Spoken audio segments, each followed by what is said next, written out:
We have a quorum, so I'm going to call the 5 o'clock meeting to order. Mark, do you want to?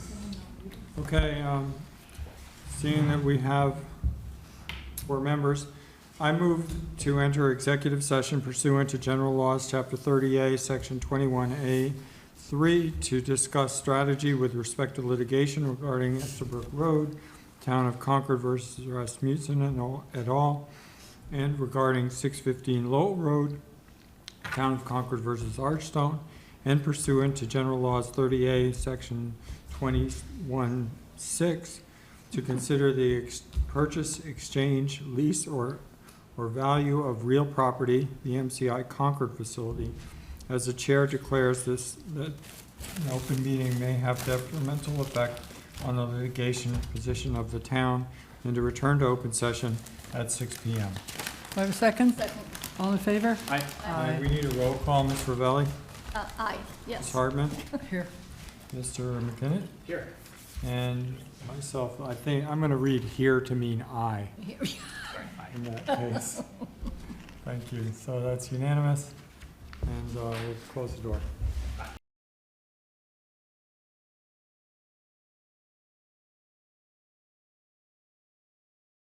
Okay, it's 6 o'clock. July 22nd, I think. July 22nd. July 22nd, 2024. Call the meeting to order. Town of Concord Select Board. Okay, and I'd note that we've been in executive session, and we already did a roll call. Everyone except Ms. Ackerman is present. The first order of business is public comment. Public comment is limited to things that aren't on the agenda. I need to let you know that I decided to postpone the discussion of the Giroux property. It's not, Yeah, there we go. sorry. I needed to let you know that I decided to postpone the presentation about the Giroux Park update until a future meeting. So I will open up this time for people if they have any questions or concerns, and we'll listen now. So it's open for public comment. Go ahead. John Garofalo, Coolidge Road, member of the Finance Committee, speaking for myself. Having endured a recent 40% increase in my real estate taxes, I would like to express my outrage that the Select Board has used the RTE to shift the tax burden to higher valued homes without any study, task force, or means testing analysis, while financially benefiting certain members of the Select Board. The Select Board did this without establishing a study committee to determine the potential impacts of such a momentous decision, despite this town having a history of creating study committees for virtually every major and minor decision it makes.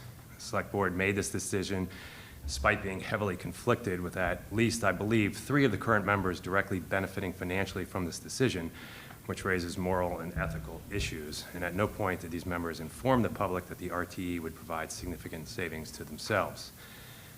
Cam McKinnon, a new member, despite only being a member for a few months, recused himself from a discussion regarding National Grid at the July 8th meeting, yet certain Select Board members had no such concerns when pushing through a decision that financially benefited themselves and a decision that was never voted on by the town. I believe we have now created a dual class of citizenry in Concord, one who will not really care about the heavy burdens of future expenditures because they will not bear the costs, and then the remaining few who will disproportionately fund the town's largesse. I call on the Select Board to immediately roll back the RTE, establish a committee to study its impacts and whether this is the best and most fair way to tax the citizens of Concord. The Select Board is elected to serve all Concordians, not just those who own homes below a certain value. And I appreciate your time. Thank you, Mr. Garofalo.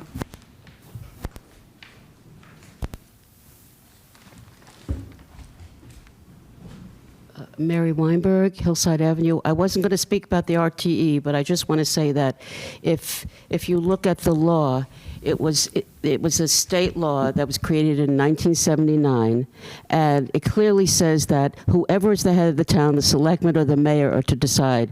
So there's no way the selectmen can decide it and then recuse themselves, because the law says they're the ones who have to make the law. And for a reason why the people weren't involved, they knew what they were doing, because I know there are very wealthy people in this town, but there are also not very wealthy people in this town. And look back when the general law was created, and it was created for a reason, so that the leaders who know the whole town not ask the people, but do the best for the whole community. And I would love for all of us to get together, maybe at Harvey Wheeler, with a meet and greet and talk to each other, so we can all find out people who live on one side of town in $5 million houses don't really know, and I don't know you. Maybe there's somebody like me living in a house with one small bathroom and smaller rooms. I think if we get to know each other, we will understand each other. But the selectmen did what the general laws called to do. I wasn't going to speak on this, so I hope I have my time for the park that's for the people. It's Giroux Park, and we're not speaking about it tonight. So what I want to remind everybody is that next Monday at 6 p.m., July 29th, we will have another I Want to See the Pond meetup. And it was very informative last week, and we thank our select board person, Wendy, for coming. And I think she learned a lot. And I encourage the other members of the board, if you are free next Monday night, to attend. It will be in the calendar of the Concord Bridge this coming Friday, to remind everybody about the walk and what it's about. I'm going to just read one thing, because Giroux Park is very complicated. It's been many years. We've had 3 different town managers. All the people that were here at the beginning are all gone. But GPI was the consultant after town meeting that the town hired to oversee the whole project. And this are minutes from a meeting on August 28th, 2018. This is just after we voted at a town meeting. And it was put on by GPI, and the attendees were the assistant town manager, who's not here, Kate Hodges, Kate Hanley, Director of Sustainability, who's not here anymore, Director of Facilities, Ryan Orr, who's not here anymore, Ryan Kane, Recreation Director, who's not here anymore. But what got my eye was the purpose was the first public meeting, and here's what number 1 was written. A tent and chairs were provided by the rec department adjacent to the former Giroux house with a spectacular view of Warner's Pond. So let's keep that in mind when we all go down there and look. My director's telling me to speed it up. Yep. And thank you. Thank you. Okay, good night. Thank you, Mary. I'm going home now because I spent the whole weekend writing my speech. Okay. Which I'm not speaking tonight. Thank you, Mary. Oh, could you please give us warning, though, when you do, like in advance, when Giroux Park is going to be on the agenda? Our agendas are posted on the town website. For Giroux Park, I mean. Okay. Well, it'll be on the agenda. The week before, you mean? We'll only know a week before? Yes. Oh. Okay. Okay, thank you. Good night. Thank you. Good evening. Rob Whitmore. I just wanted to briefly speak and echo John Garofalo's comments. I moved here in 2000. I'm sorry, can I have your address, please? Yes, 306 Musketequid Road in Concord. Wanted to echo his comments and also just make a few. I moved here in 2013, just bought a new house a year ago, and then was sort of shocked to see how high my taxes went. I'm a physician. I work at Emerson Hospital. I have 3 children. Basically what it's done is it's changed how much I'm willing to invest in the house in terms of capital improvements, a concern about increasing assessments after that, and then how that's going to be reflected in the tax bill. And it also changes how I think about the long-term aspects of my duration in this town. I like it, but it's really climbed significantly. And me and many of my colleagues and friends in town think about, once the kids get a little bit older, probably going someplace else. So it's shifting, I think, some of the population dynamics in a way that may be unintended initially when it was considered. I'd just like to say that as well. Thank you. I'm sorry, Mr. Whitmore? Whitmore. Whitmore, thank you, Mr. Whitmore. Any other comments? I see a hand raised. Diane? Oh, wait, Diane, can you hold on just a second? I'm going to stay in the room. We'll be right with you. Thank you. Stefan Bader, 7 River Street. Hi, Stefan. I wasn't planning to talk to the residential tax exemption, but since it was brought up, I will. Every resident who filled out the paperwork and qualified saved $1,877. That was the same for everybody. If you didn't file, you've got a chance to do it this year. If you find that the tax burden is a surprise to you because of the middle school construction, if you bought a house recently, maybe your realtor let you know before you bought that, oh, there's plans to build a new middle school, and won't you be happy to have a new middle school, and all the other services that the town offers. Anyway, I'll cut to the chase and just say I strongly encourage the select board to continue the residential tax exemption, and I think it adds to the diversity of the town by allowing seniors like myself to stay in town. Thank you. Thank you, Mr. Bader. Ms. Proctor?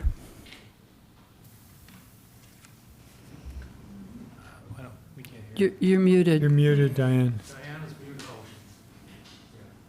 I wasn't, they didn't give There me you go. permission to. Now I have, thank you very much. There you go. Yeah, I've got some good news. On August 11th, we are, the Concord 250 is having a kickoff for the Concord 250 events on August 11th from 5:30 to 7:30 at the Concord Museum.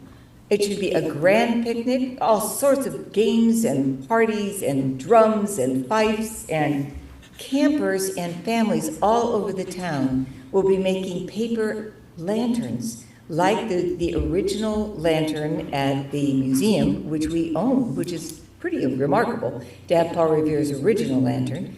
We will take those replicas of those lanterns. Kids can cut them out and make them into little paper lanterns. There'll be all sorts of workshops all over town to be able to do this. We'll be doing them at the picnic that night from 5:30 to 7:30. And then we'll put light sticks at the museum in those little lanterns. And at 7:30, we will march from the museum to Monument Square, where we can all join in a great celebration to be welcomed by speakers at Monument Square. So I hope everybody will put on their calendars Sunday evening, August 11th, 5:30 to 7:30, and then a brisk and wonderful walk to Monument Square. So there'll be lots of information in the papers and lots of information forthcoming, and we look forward to seeing many, many people there. Thank you. Thank you, Ms. Proctor. Any other comments? Anybody on Zoom, Mark? Don't see anybody. I don't either. Okay, great.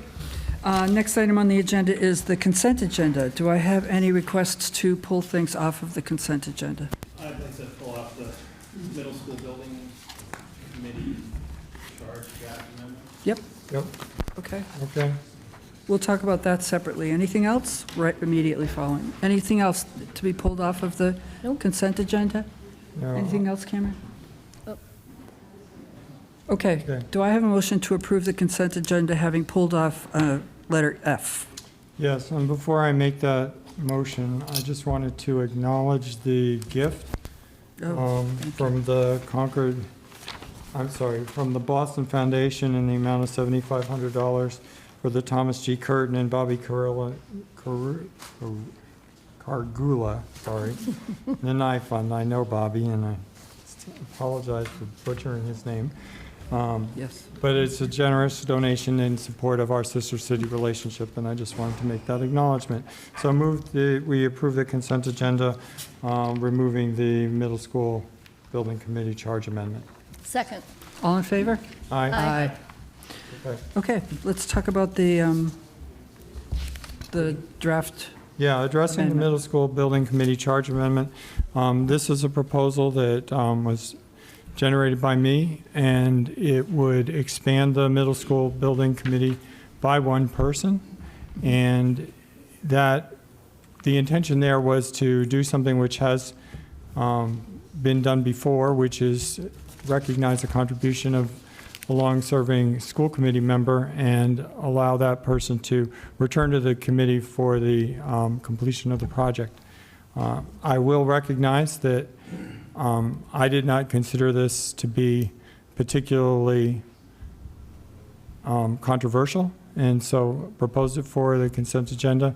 But I have come to understand that there are people who feel differently about that, and so we're first interested in the thoughts of the board. The charge of that committee is in fact put together by us as a board, and so I'd be interested in your thoughts, and then we can consider whether we'll move this forward. Okay, comments? So the charter, though, I mean, the only thing that really changed was expanding the size, right? Right. There wasn't any other change. Yeah, there are so- currently 13 members of the building committee with 7 community representatives, so it was really a 2-word change to Right. make it 14 members with 8 community representatives. And is part of the argument, was Court on the committee before? Yes.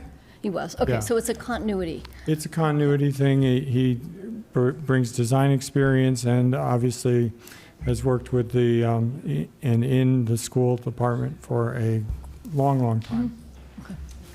So was this the result of a meeting with the middle school building committee? No, Were they consulted? no, but in hindsight, So they didn't meet, they didn't discuss, they didn't vote, they weren't consulted, okay. What's the need for the 14th person? I understand there's already 13 people on a committee Right. that's largely done? yeah, so I think I explained my reasoning. Yeah, I look at it as an opportunity to maintain some continuity and some expertise and recognize the contribution of somebody who's served the school department in a number of capacities for a long time. Yeah. I mean, I just think this is not a good process. I don't understand the concept of us proposing something that we haven't talked to committees about. I think it's a bad precedent. You may have reasons for why you want to propose something, but putting it on the consent agenda where we haven't discussed it and putting it out for sort of, let's pass it without a discussion for something that the committee itself hasn't even talked about, just doesn't feel to me like the right way to go about. I mean, So I guess the other question. I'm not sure I understand why we would even have something like that on the consent agenda. So to your point, is it urgent? Can the committee go back and have this discussion and then add it? I mean, from a Yeah, process easily. perspective, we can follow that process. Sure. Okay. I really will have to say that I didn't anticipate that this would be controversial. I should have, but I didn't. I didn't anticipate this would be, to me, it was more of an honorific for someone who's spent a lot of time and energy. Who's also already on how many committees? I don't know. I know he's on the Financial Audit Committee. That's true. And I guess my question would be, when this goes, if we agree to go back to the school, middle school building committee, is there a way to include people who have dedicated their time and energy to making this project work when it comes time to cut the ribbon? And I'm wondering, when we had the groundbreaking, was there a way to include all people who had been on the committee and had stepped off the committee? Were they included in that groundbreaking ceremony? And is there a way to make sure that people who have, in fact, spent a lot of time and energy, is there a way for them to be able to participate in the ribbon cutting? Because, as we all know, this all takes a lot of time and energy to make these things happen. So I'm not sure that when we had the groundbreaking that was the case, so I was kind of thinking that this would be a way to ensure that, in fact, when we have the celebration, and it's a town celebration, that we have representatives from all people there to actually appreciate the wonderful accomplishment. And I understand that the work that the Middle School Building Committee done is amazing. It's truly amazing, the work they've done to bring this project, this huge project in. It looks like it's going to be on time. It's going to be slightly under budget. That's amazing. And we should all be proud of that. And we should share that pride with the entire town. So that was my thinking. So again, I was kind of surprised that this was controversial. So I'm open for an idea. Yeah, so given that and understanding that there may be additional feedback that should be considered. I'm willing to defer this for a period of time to receive that feedback. I think that's great. Sure. And I think, I mean, Mayor, that'd be what great. you said is a broader conversation about Recognition, folks yeah, who've I been mean, involved Right. and How do we should include them? recognize people, and Right. there may be more than one way to do that. Mm-hmm. And I think that's a very There might, Yeah. right, okay, Yeah. okay, fair enough. That said, for, at least in my way of thinking, it's not only about recognition, but actually an ongoing contribution of expertise, which is not served solely by, ceremonial presence. It never occurred to me that someone who served in this project or any other project for a long period of time wouldn't also be included when the time comes to involve the dedication. So I'm talking about Yes, a more substantial involvement than that. so, But if it's our consideration that this decision should be given some more thought and an opportunity for comment, I know we've received some comment already, then I'm perfectly willing to do that. okay. yeah. I have a think that's proposal. I don't think we need a vote. I think we just need your intention to bring this to the middle Sure. school building committee. Okay. Great, okay, thank you. Next is committee appointments. Good, go ahead. Okay. Move to appoint Paul Peterson to the trustees of town donations for a term to expire May 31, 2027. Kristen Dahlman as an associate member of the Historic District Commission for a term to expire January 1st, 2025.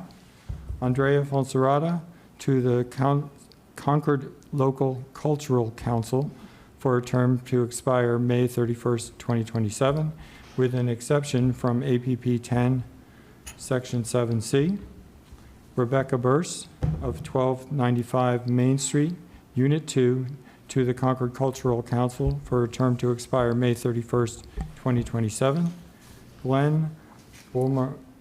Bulamachi. Burlamachi. Burlamachi. Sorry, should have practiced that one. Of 43 Thoreau Street to the Economic Vitality Committee for a term to expire May 31st, 2027. Very good. Do I have a second? Second. All in favor? Aye. Very good. Okay, town managers report. Carrie, you're on.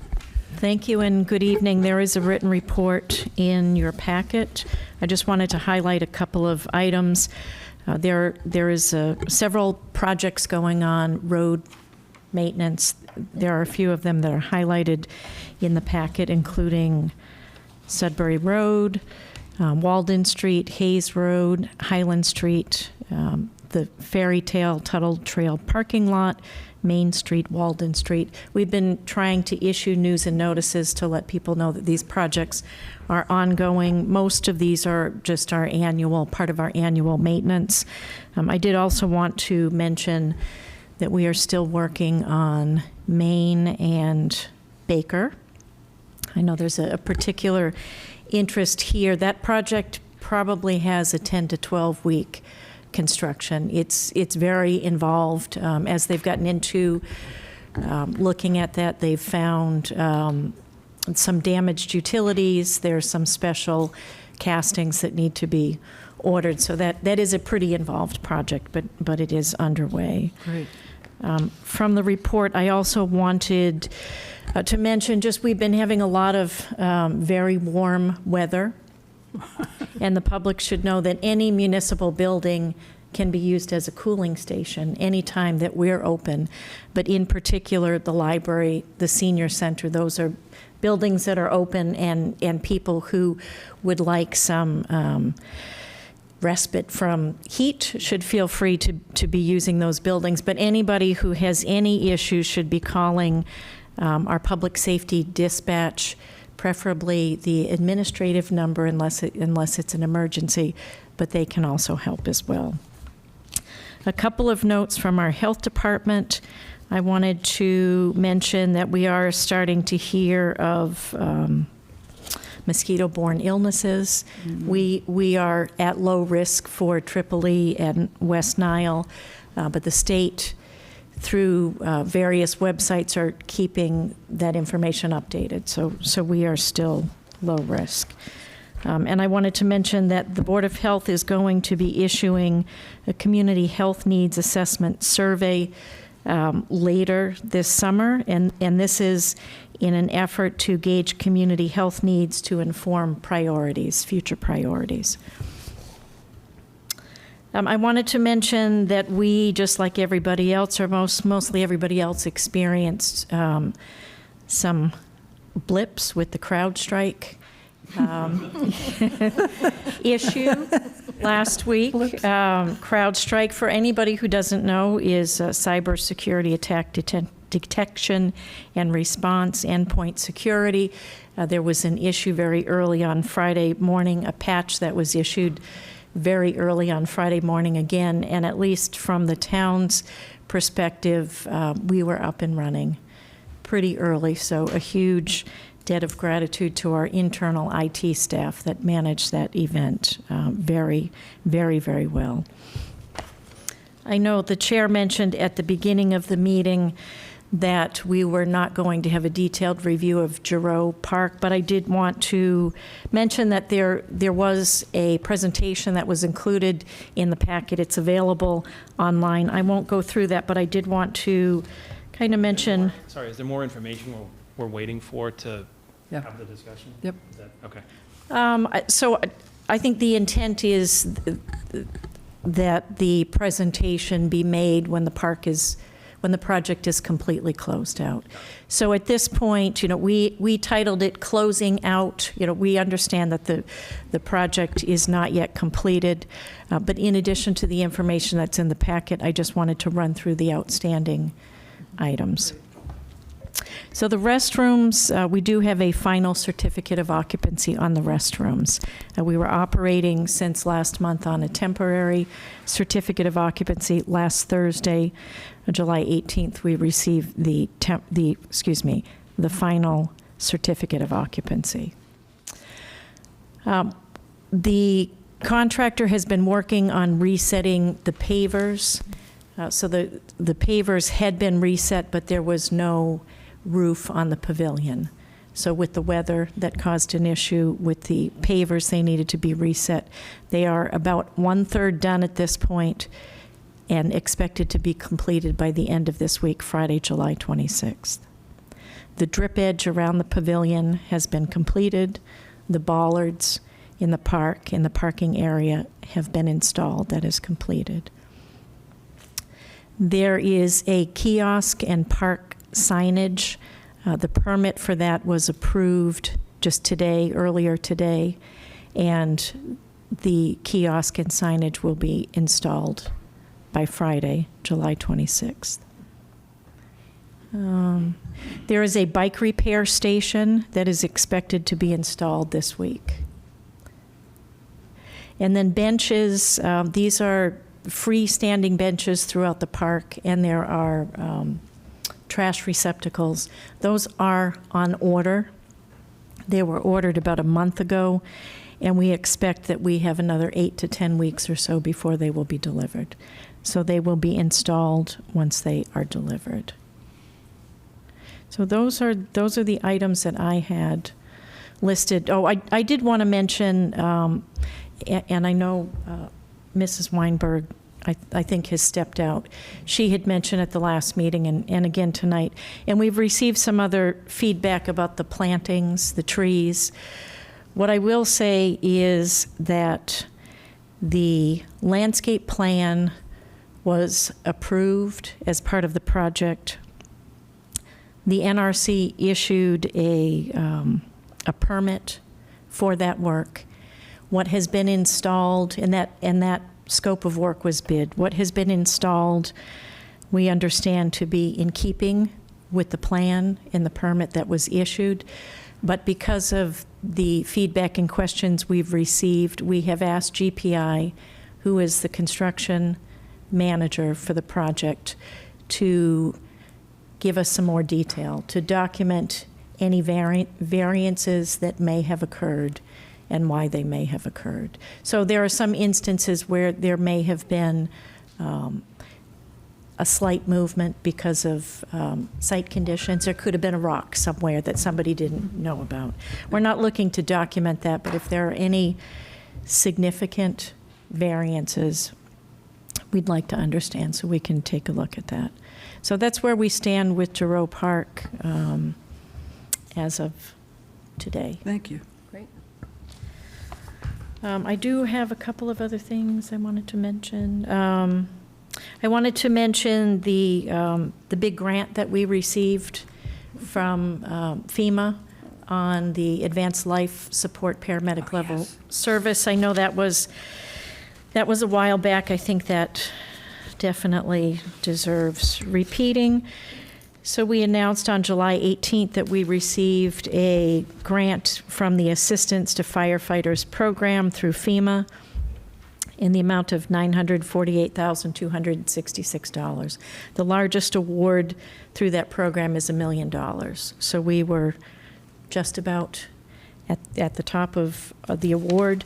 This will help us with our transition to paramedic level service, which we had talked about at the beginning of maybe last summer into the fall, a little bit with the Select Board and the Finance Committee. This is something that we would like to do. Currently, we operate at a basic life support level ambulance, and we contract for the ALS service with a third party. There has always been concern that that third-party service would not be available. Originally, there is a consortium of communities that contract with this service. Over the years, a number of the communities have dropped off, and now Concord is the largest community, and we're concerned about the long-term viability of that service. And so we put together a proposal to bring ALS in-house. There were a lot of startup and transition costs, and we weren't quite sure how to manage that with the budget constraints. The fire department applied for this grant. They were successful, and I won't say that this grant will cover 100% of the transition costs, but it's pretty darn close. It's 90% or so. Does that mean that we will have the paramedic service like 24/7, 365, and what's the sort of demand? So right now, we have ambulance 24/7, 365 BLS, and we have ALS available through contract for the same. So we would have ALS in-house 24/7, 365. So what, does that do something different to our ongoing run rate cost profile? So we are happy to present a detailed report to the board whenever you want to schedule that. It is a higher cost, but there are higher service fees associated with that. And we believe that the higher ambulance rates will more than offset the cost of this program once you get past the startup. So this is a long-term project. We would be looking at implementation no sooner than spring of 2026. So it's a long-term transition. It would be good to have that It presentation. would be good to have, actually, for yeah, I history, mean, just to 'cause- see the agree. profile, Yep. because also just understanding like how often we need the ALS and, you know, all that, and sort of what that cost profile is, and then just how that compares to, like you The said, revenue. sort of the potential revenue Yeah. profile. Yeah. I think just to kind of understand that. Yeah, and that is ready to go anytime. So Okay. whenever the chair wants to schedule that, we can Okay. do that. Put it on the list, Andrea. Great. But congratulations to the team. Yeah, I mean. Yeah, it's for getting it. fantastic For getting to that get that news. grant, that's wonderful. Yeah. And I think those were the things that I wanted to mention. I'm happy to answer any questions. No? All set? I think we're good. Thank you. Thank you. Thank you. Next on the agenda is the chair's report. I'll be brief, I hope. First thing I need to mention is that Mark and I, Megan, I don't see anybody else in the room, toured MCI Concord the other day. Part of the DOC opened it up to several residents of Concord, staff members, members of the MCI Advisory Board, and that was quite an experience. Some of the feedback we got from the people that were on the tour was that, first of all, there's more underground there than there is above ground. The DOC has recommended or has committed to stay there for another year because they're going to be walking around and trying to find us what can they salvage for other DOC facilities, which means from the town's point of view that we won't have to worry about mowing and security and things like that for at least another year. DOC will take care of that. Simultaneous to this, you know that the budget now is in front of the governor. In that budget is $475,000 of money earmarked for the town of Concord to spend on consulting. We continue to work cooperatively with DCAM to put together a process to get community input to determine what we would like to see there. So we're starting on something that we think is going to be I want to say 2 to 3 years, probably more like 3 to 4 year process. And it's really going to start getting going once the legislation is passed, because the legislation is very prescriptive as far as what DCAM, who's going to take ownership of the property, needs to do to start getting community input and work with the town around the disposal of the transition of the wastewater treatment plant. So, a lot happening there, and it's going to speed up a little bit once the legislation is approved, hopefully within 10 days. The other tour we've got coming up is we're going to be touring 2229 Main Street. The Select Board will tour that in September. As you remember, we're in October, the task force is going to come with a recommendation, and the Select Board will decide then next steps relative to that piece of property. Wanted to give people a heads up that we've got some forums scheduled in the fall and September, October timeframe. One will be on capital planning and one will be on the residential tax exemption. And then finally, one of the Select Board's goals was to have more joint meetings with the Finance Committee and the School Committee. And I'm happy to report we've had one joint meeting with the Finance Committee. We're scheduled to have a joint meeting with the School Committee and the Finance Committee on August 19th.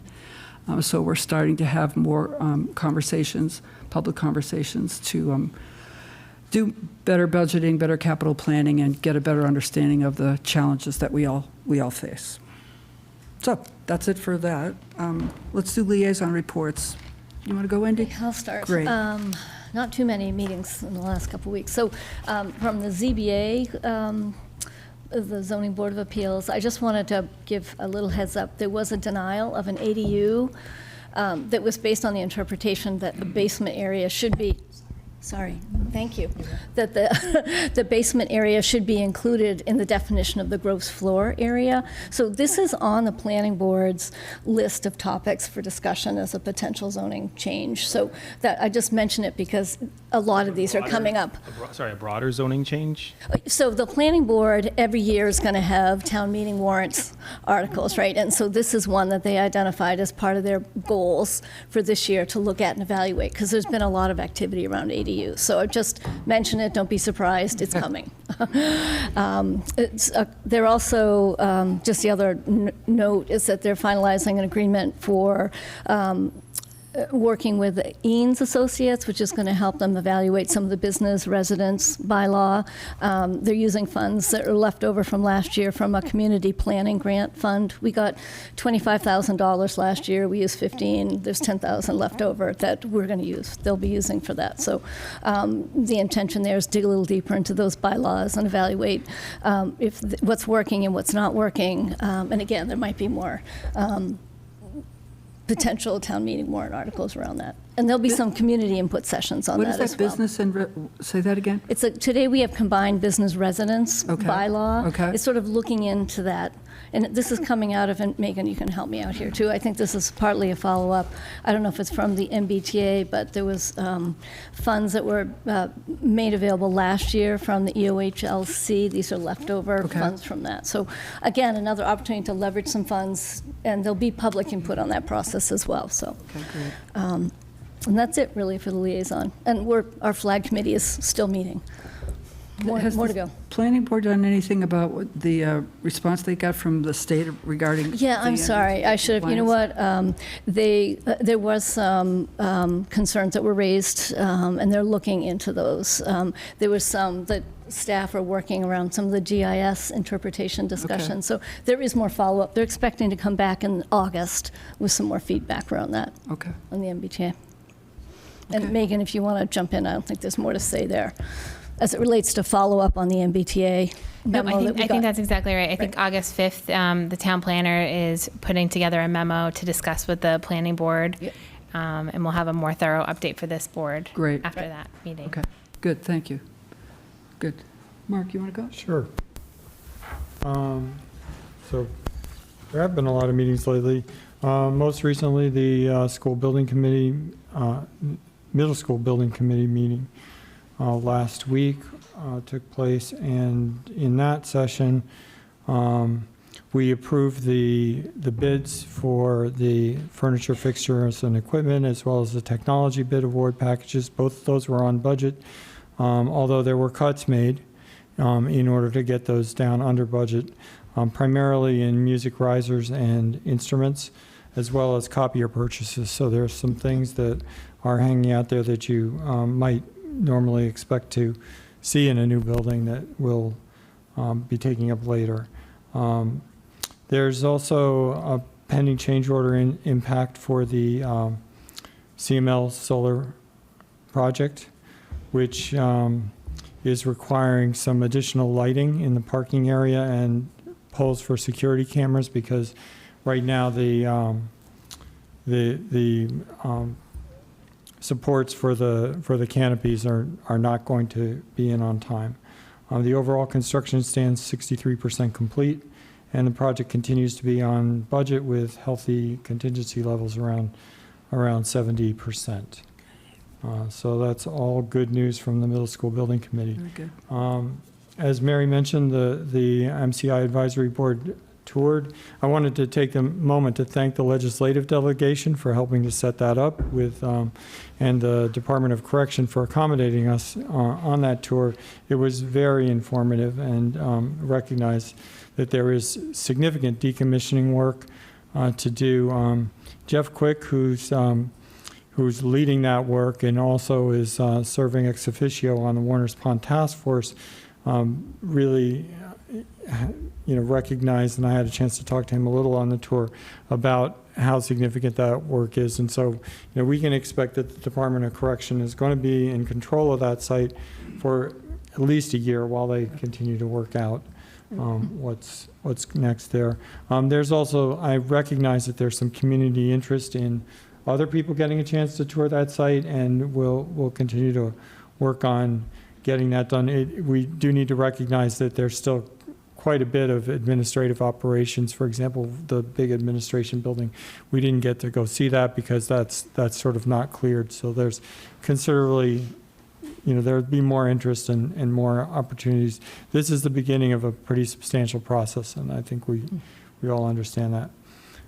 The Warner's Pond Task Force also met last Thursday, and that was a significant meeting in the sense that the task force has decided now to form 3 subgroups, each focused on one of the possible general directions for Warner's Pond, those directions being dredging, dam removal, or some version of status quo. In other words, neither a major dredging project or a dam removal project, but what might occur if we continue to try to manage the pond as is, or recognizing the changes. So those subcommittees are going to be meeting in public meeting format, and so look for those if you're interested in following that. The goals of each of the subgroups is to come up with the best or most appropriate 1 or 2 options for how their particular solution might be implemented,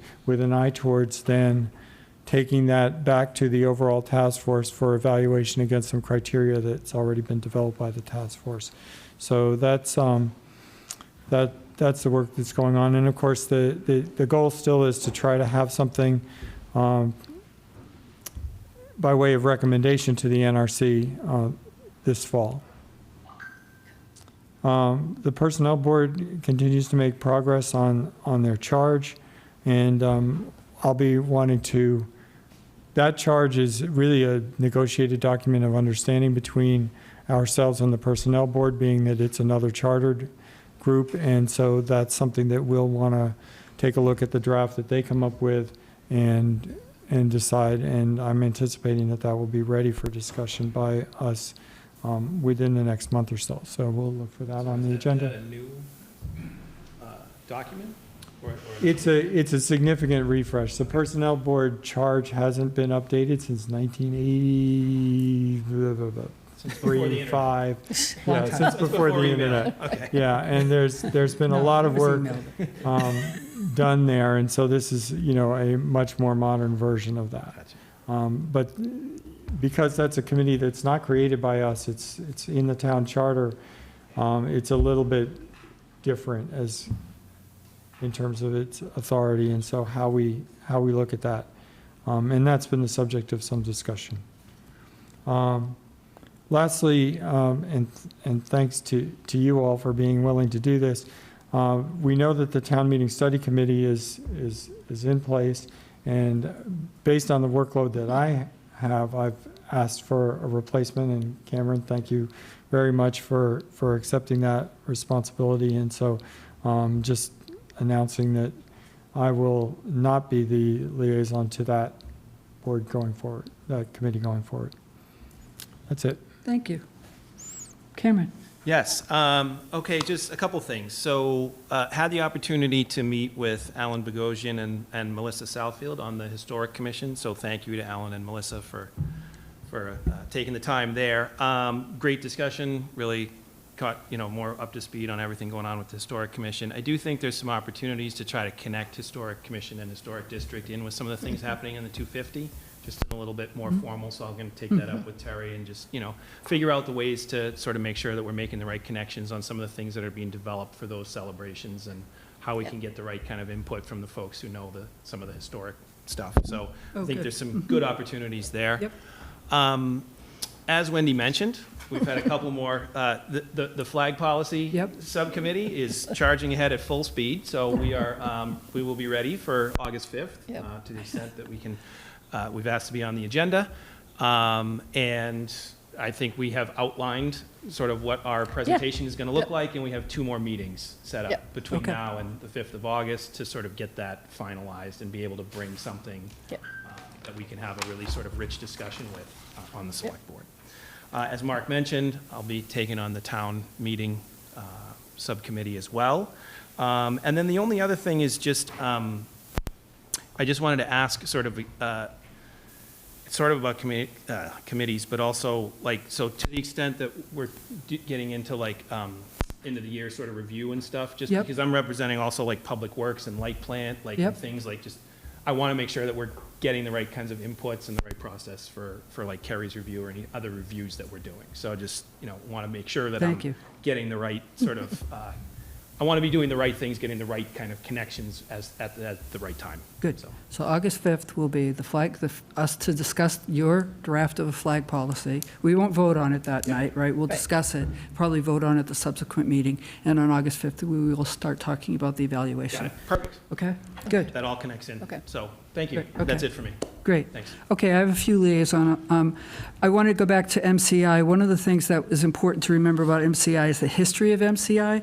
So when we toured last week and in other discussions we've had, we've been very respectful of the history that happened there, the lives that were impacted there, and how do we honor that going forward. So before, I know we all want to think about what we'd like to see there, but then we also need to pause and honor and respect what happened there. So we've been exploring ways that we can do that. So that was one of the things that we talked about and learned more about during our tour. I went to the Concord Housing Authority meeting. 2 things there. One is apparently they've got a low vacancy rate, which is really good news. And the other thing is they had a very, very good discussion about the implementation of smart meters, because as you know, some people don't want smart meters, and because they don't want the whatever the frequency, I'm sorry, I'm not, they're afraid. And so I thought they had a really very good conversation, respectful conversation, and they came to a very good compromise solution. So I want to commend you on that. That was very, very well done. So taking a difficult topic that can be, very emotional and coming out with a great a great solution, so that was very, very well done. The Ag Committee, working towards Ag Day, which is September 7th, when the good weather comes back, and there are also the Stone Soup Supper at Barrel Farm is being resurrected. Remember, it was on a hiatus for a while, which is a great event because it raises funds for many things, but one of the things it raises funds for is to help the Ag Committee with some of their advertising. So, be on the lookout for an invitation or an announcement about that. Okay, that's it. Thank you. How are we doing for time? We're way ahead. Are we? We are. Not way. Not way? Not bad, though. 3 minutes. Okay, let's go. We could tell jokes. Yeah. Forget it. We could just go on to the preliminary design Okay, concept. is everybody here for the preliminary concepts for the, 250. everybody here for that presentation? Great. Okay. Mimi and Di?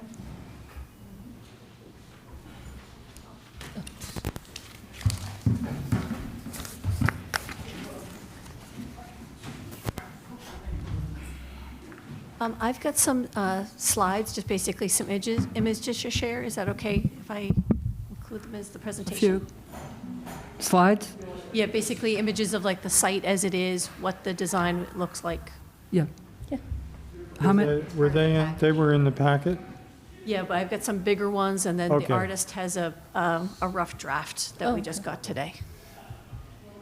I'm Di Clymer, and I'm representing the 250th Art, Literature, and Music Subcommittee. What's your address, Di? Pardon? What's your address? 13 River Street. Thank you. We're very excited about this proposal to do a wayfinding sign, sort of an art mural, to be very helpful, I think, not only for all the new guests that are coming to the town for the 250th, but for a lot of townspeople who have guests coming for the 250th. It is something that's been in the works for a while, and we've got some good talent working on it. Bill Crosby is going to do the construction of the sign.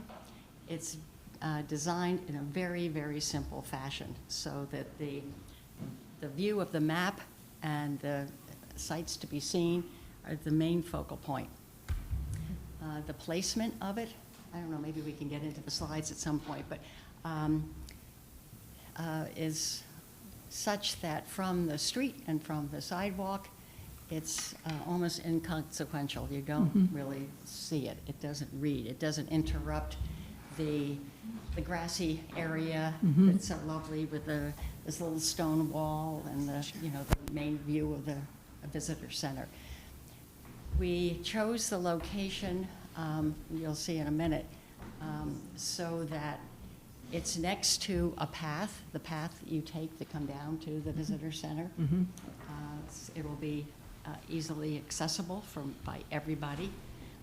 And the visitor center is so pleased to have this presented because when they're not open, there's something for the people who want to tour the town to look at and get information from.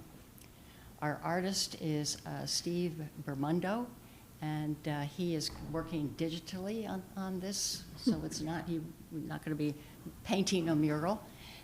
It's crafted in such a way that it will be weather resistant.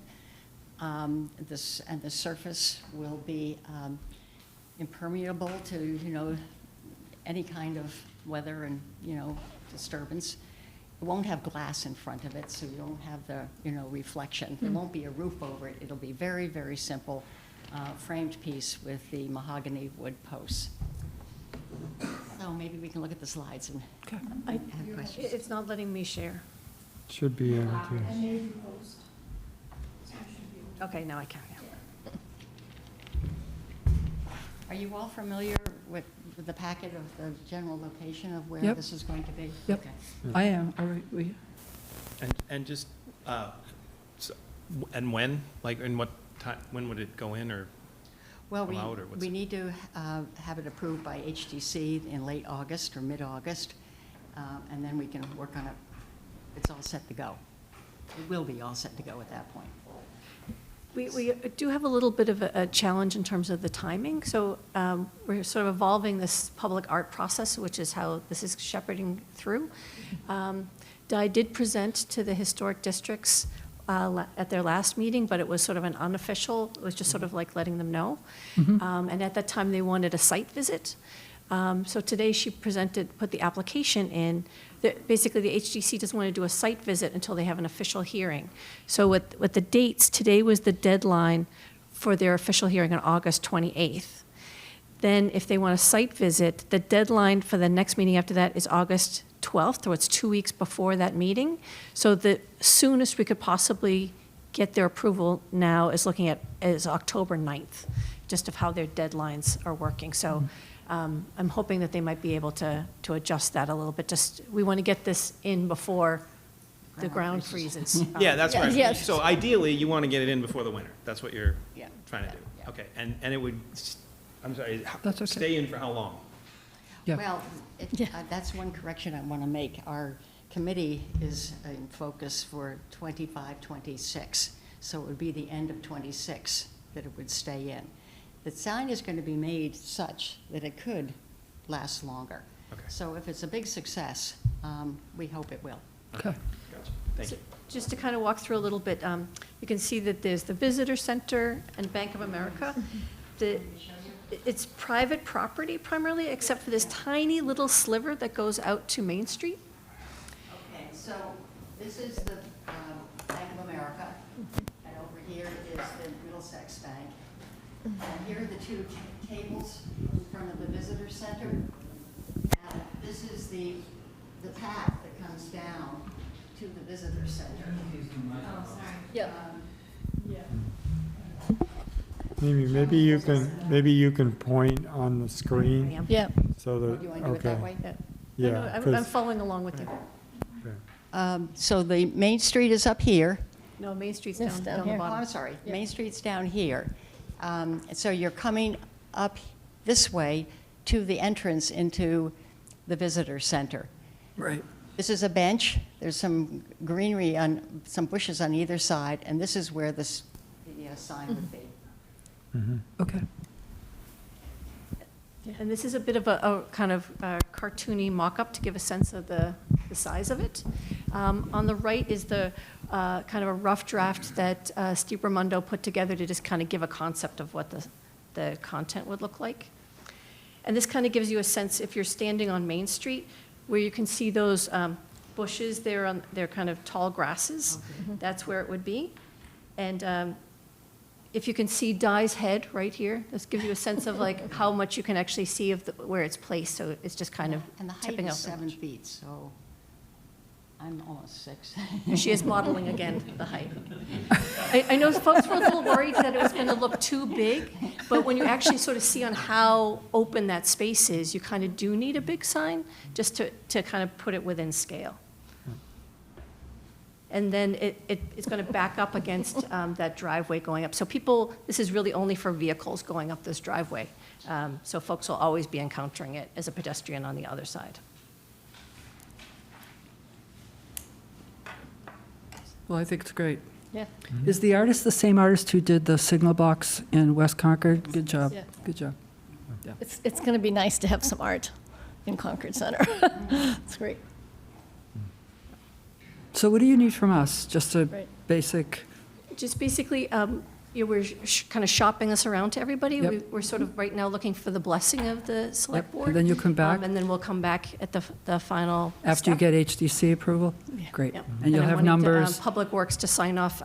We'll have Bill Crosby do the installation. It's going to be a pretty simple one. Right now, it's just a little bit of mulch that's there, so it's no maintenance really around it. Okay. Okay. Great. Ready for a motion? I don't think we need a motion. Well, maybe, just more of a sense of the board. Yeah, do you need an approval from us, or just, So anybody Come back has any and- questions or concerns? No, there was a lot of information in the package, so it was very helpful. It's great. Yeah, I think it's a sense, I think we need Okay. a vote when they come back for the final. All right, Sure. yeah, this Great. was a preliminary concept. Right. Very Great. good, thank you. Thank you. All right, thanks.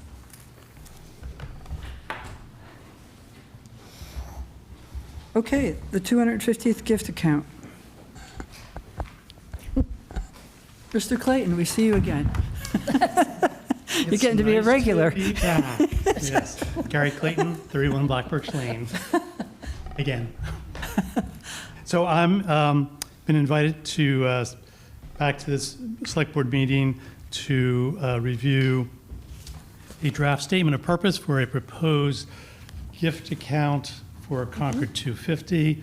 I prepared a first draft. The town manager has reviewed and made some changes to that, and I believe what's in your package is the, yes, the Yes. material that reflects a statement of purpose following the conversation that took place 2 weeks ago before the select board.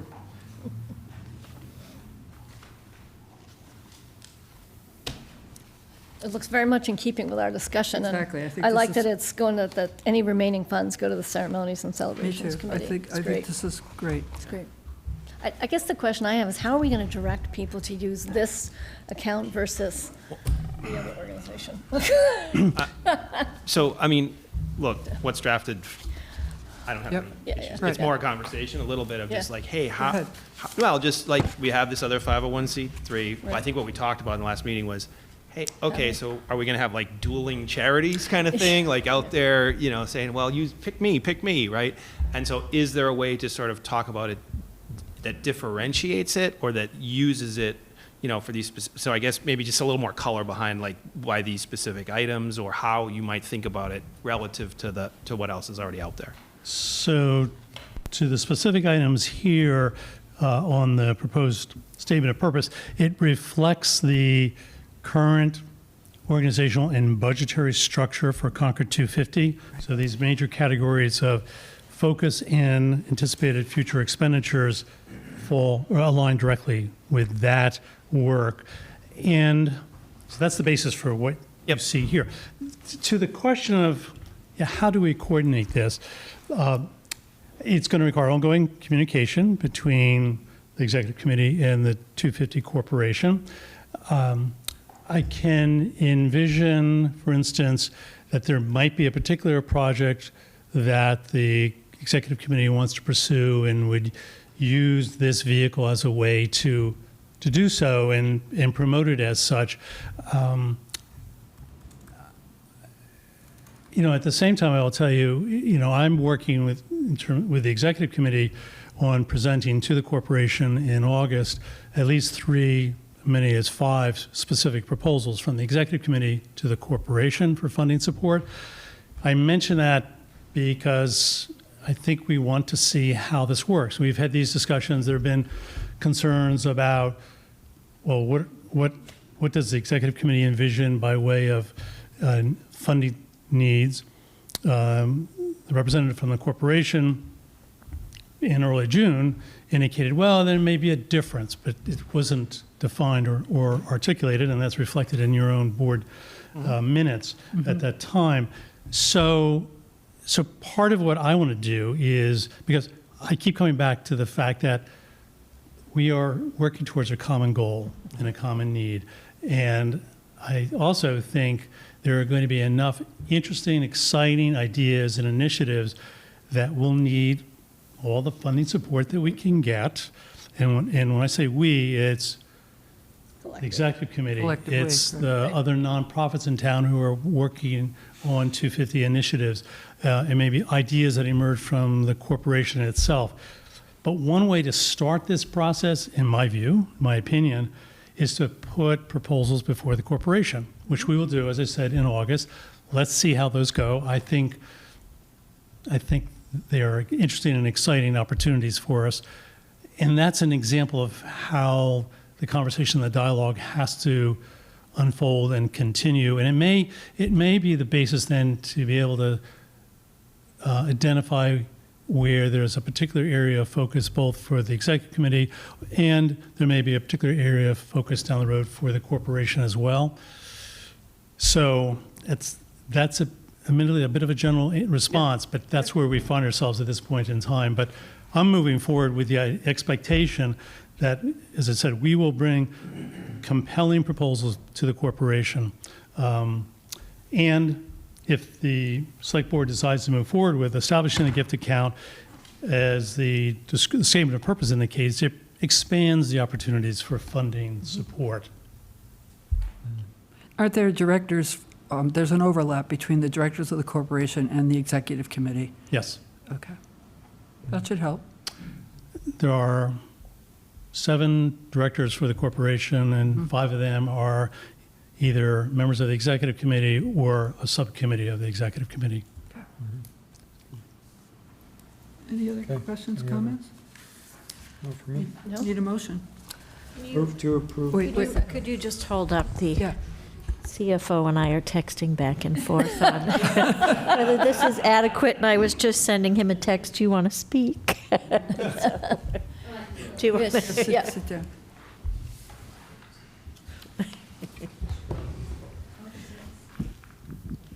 Is there a gift account for ceremonies and celebrations, or is that through the budget?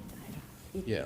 It's through the budget. So the way that motion's written, the town manager doesn't have the authorization to transfer that money. That has to be appropriated by town meeting. So what it should read is at the end of the, whatever's the remaining funds can be directed through the budget process to be appropriated from free cash to the ceremonies and celebrations budget line item. So it has to flow through free cash to come back? Yes. Ooh, Really? that's a, So that language needs to really? change. Well, the language, it sounds like. Unless you want to set up a celebrations and ceremonies gift account and at the I mean, same I don't- time and throw it there. I mean, let's get the language right. Right. Well, no, but there's another way to do it. He's saying we could set up a celebrations and Special ceremonies gift account, gift yeah. account simultaneously, and then we don't have to do this roundabout wait for certain, okay. Let's do that. So on August 5th, Just- sorry. because I want to get the language right, and we should, whatever, Yep. when I say right, I just meant whatever we Yep. agree on Yep, is, okay, makes sense. okay. But also, intent-wise, Yep. I would be hopeful that we would be able to spend the money. I mean, I don't think the intent is to have leftover money, right? I mean, given the budget of what we That's need to right. spend, and given how much we've raised relative to what we need to spend, I would think, so I don't want to say it's moot, because It's not my let's intention. document it correctly, but, Certainly not my intention. okay. However, as but things happen, I get it. As Like things some- happen, as the town manager noted at Some the comes in last late, right. select board meeting I was at, Yes. there's a pool of money that was so restricted that Couldn't get to it. date, we Right. are unable to utilize it, which is not what we Yes. wanted up. No, So no, this no, is- I totally agree. Just making a statement. Okay, so do we need to get the language for this and this other gift account that you're talking about, that you're recommending, Anthony, straight, and then vote on that separately? Would be the right way to do Yes. it? I have a question Go along ahead. those lines. though. Go ahead. My understanding is that the gift account in general is, when this is established, then the funds are dispersed under the direction of the town manager for these purposes. And so I'm reading the last sentence, which, Right. in case people don't have it in front of them, any unrestricted money remaining in the fund as of January 30th, 2027 shall be transferred by the town manager in their entirety to support the activities of the Concord Public Ceremonies and Celebrations Committee, which suggests to me that that becomes a valid purpose for the use of these monies directly.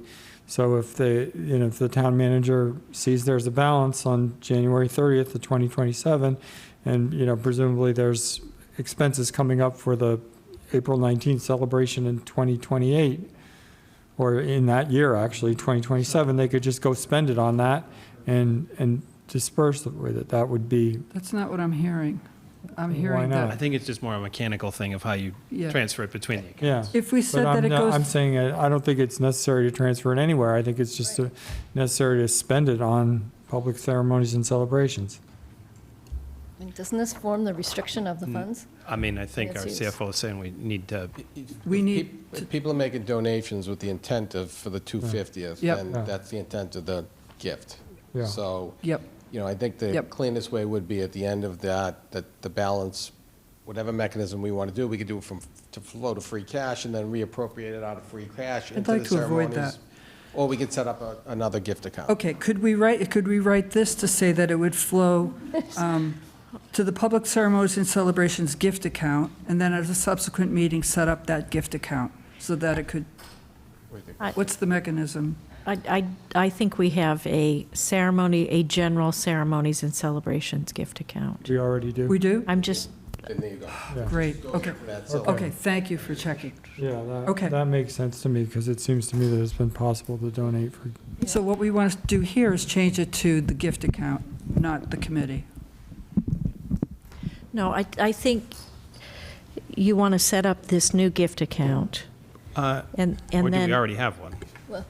No, we're setting it up no, for the tonight. 250th, right? You want to set up a Yes. 250th. Yes, sorry. And then if there are any remaining funds, Yep. you Right. want to transfer it to the Ceremonies and Celebrations Committee gift account. Perfect. Yes.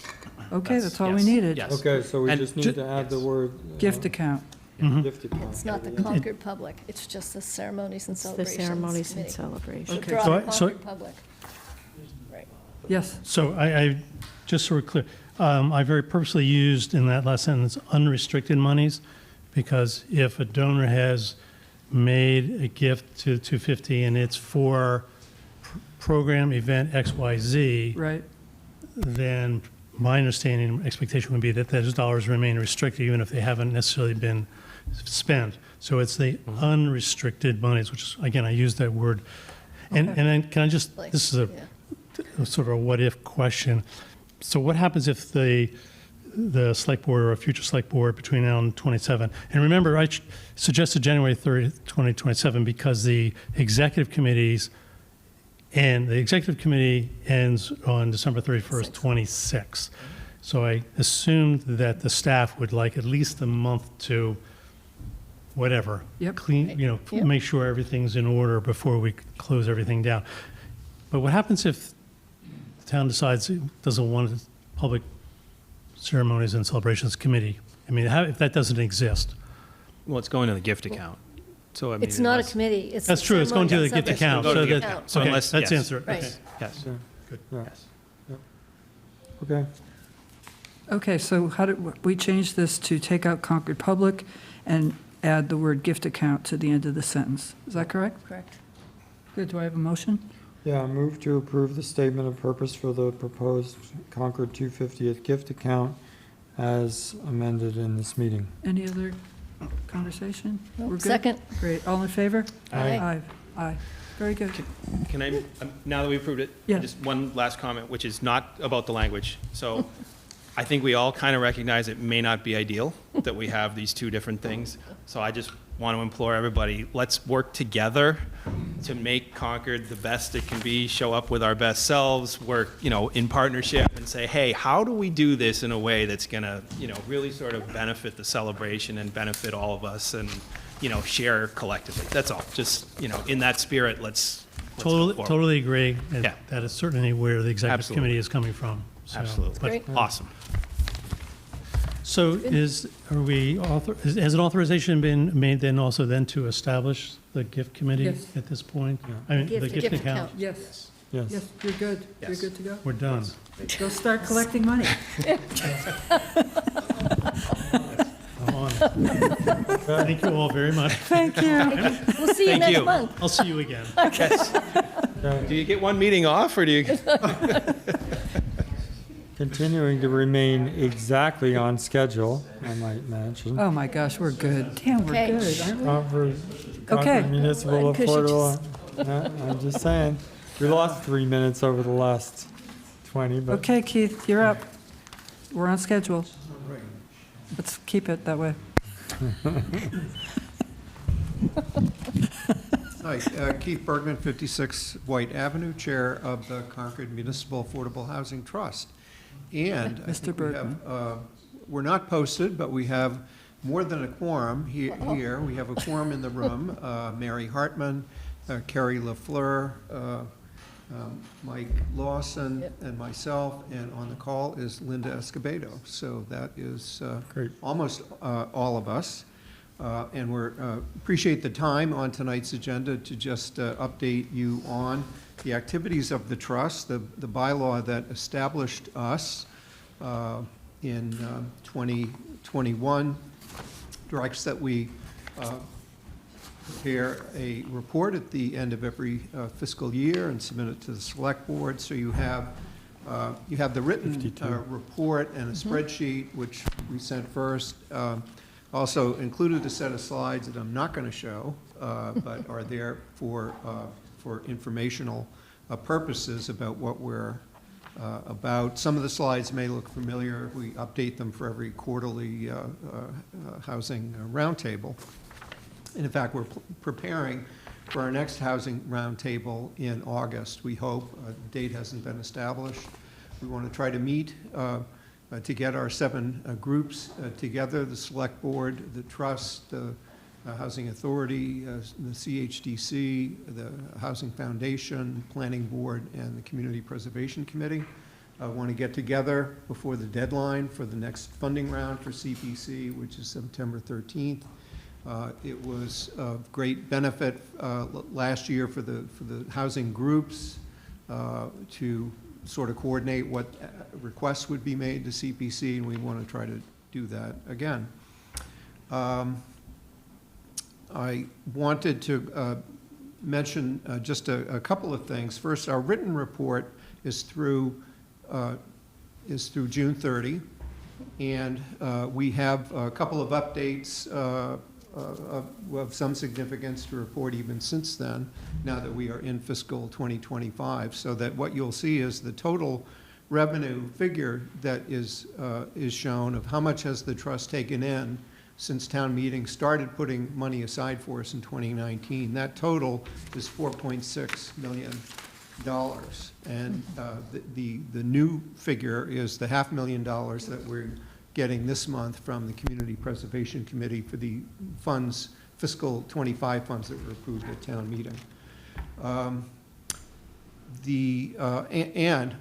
Since we're talking about CPC, I think we may have already reached a consensus about what we ought to do for next year for CPC funds. The chairs of the CHDC and the Housing Authority were at the trust meeting last week, and there was general agreement that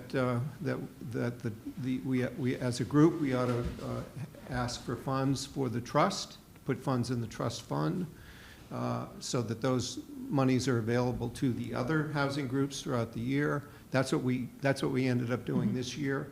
And the amount that we want to go for is $740,000, which is the $500,000 that we received this year, and hopefully we can receive in the future. But also there's a one-time amount of $240,000 that was turned back from the Housing Authority when the Habitat unit on Comm Ave came online. There was that much left over from CPC funds going back to 2021. And the thought of the group was that wouldn't it be nice if those funds, which were originally appropriated for housing, were reappropriated for housing. So that's what we think is our consensus. We want to discuss that with everybody at our housing roundtable when we get together next month. Now, on the expense side, the trust has committed $2.1 million thus far. That's the amount of the grants that we have awarded. But we've also just invited an application from the CHDC in the amount of $1 million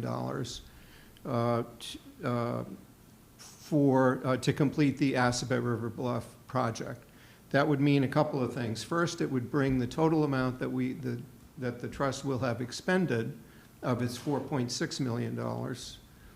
It would bring that total expenditure to $3.1 million, leaving $1.5 million for other projects. The other thing that does is just on the... Sorry, sorry.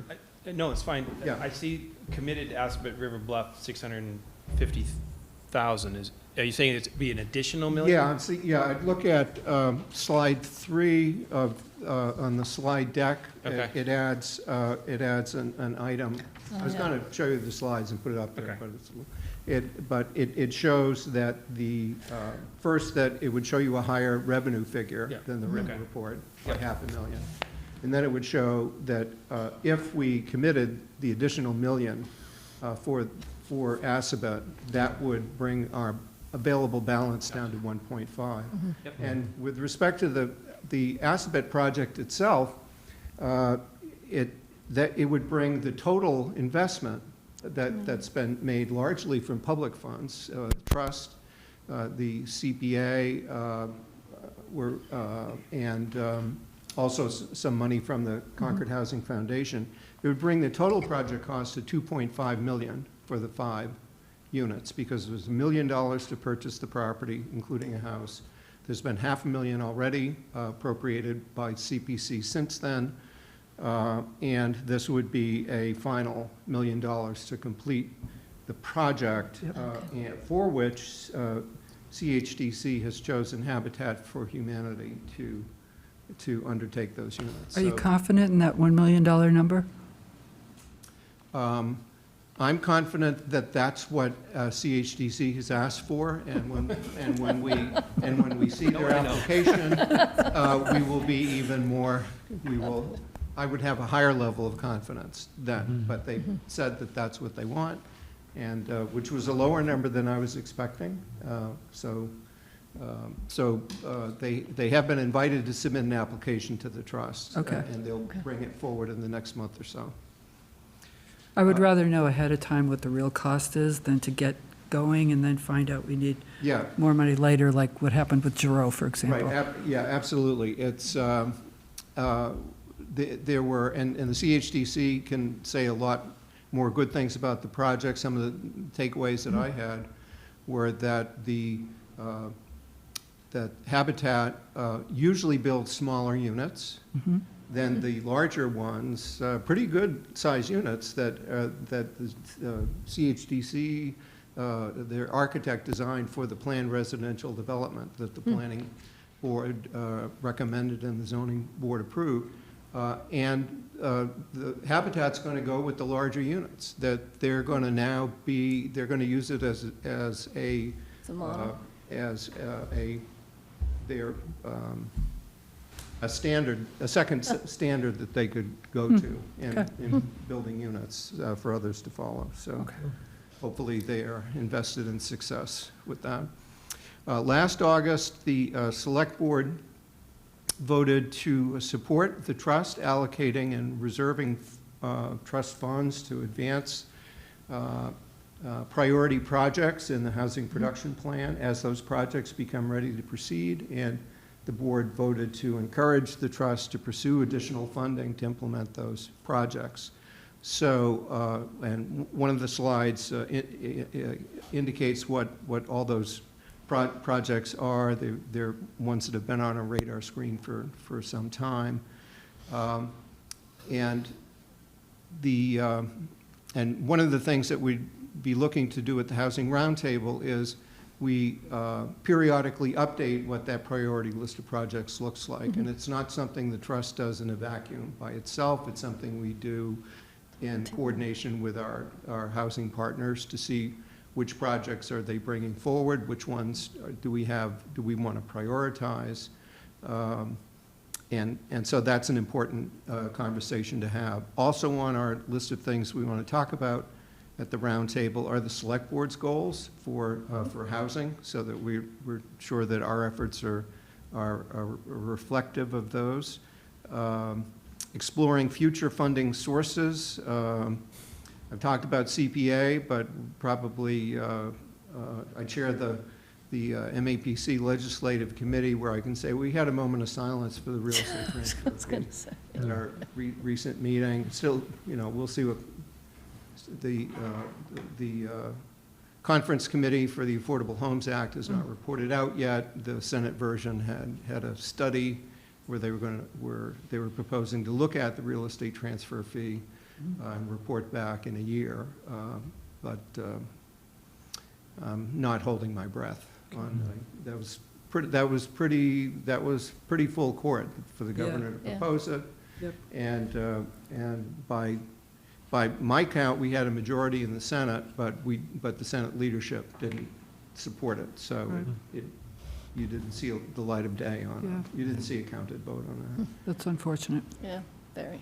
So, and then on the big picture, subsidized housing inventory, there's also a slide that I put in the slide deck. Yeah, I like that. That we have A year ago, we had fallen just below the 10% goal. It's not because we had, lost units. It's because the percentage is a numerator over a denominator, and the denominator changes every 10 years with the federal census. So when those numbers finally kicked in the summer of 2023, we went from being over 10% to 3 units under, and that was the circumstances that led to the 2 40B applications being filed in 2023. So since then, we've added 2 individual units to the SHI, plus the NOVO 40Bs units, and all 201 count. And with those, we are currently at 12.8%. If the zoning board approves the residences at Thorough 40B, which has 216 units, that would bring Concord to 15.81%. And as shown in the slide, because there's 60% of those resulting units will be market rate units, and only 40% of them will be affordable at 80% of area median income. They're all countable, but in terms of what income categories that they're meeting, that's how it breaks down. So there's more work to do, and we've talked about exploring workforce housing, which for Concord is up to 150% of AMI, but I think that as we approach the future with not really a vision for where a robust, dedicated funding source for the trust would come from, I think we're going to be looking at maybe $500,000 a year from CPC as a mainstay of where we might look for funding in the future. Not a lot of money, and so it would be important for us to prioritize how we can use those funds to leverage the housing that gets built. There's a lot of other things going on, including Junction Village, which I'm happy to see that the CHDC wants to hang the Junction Village. I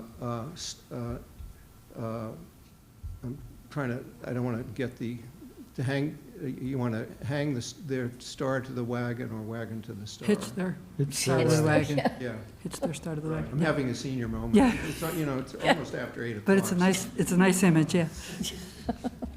And I try to do it earlier. So anyway, so that's where we are. We still have there are counted units here that will be in our future. There will be 5 units from Assabet at some point when that project is complete. They don't get counted until then. And the unit at the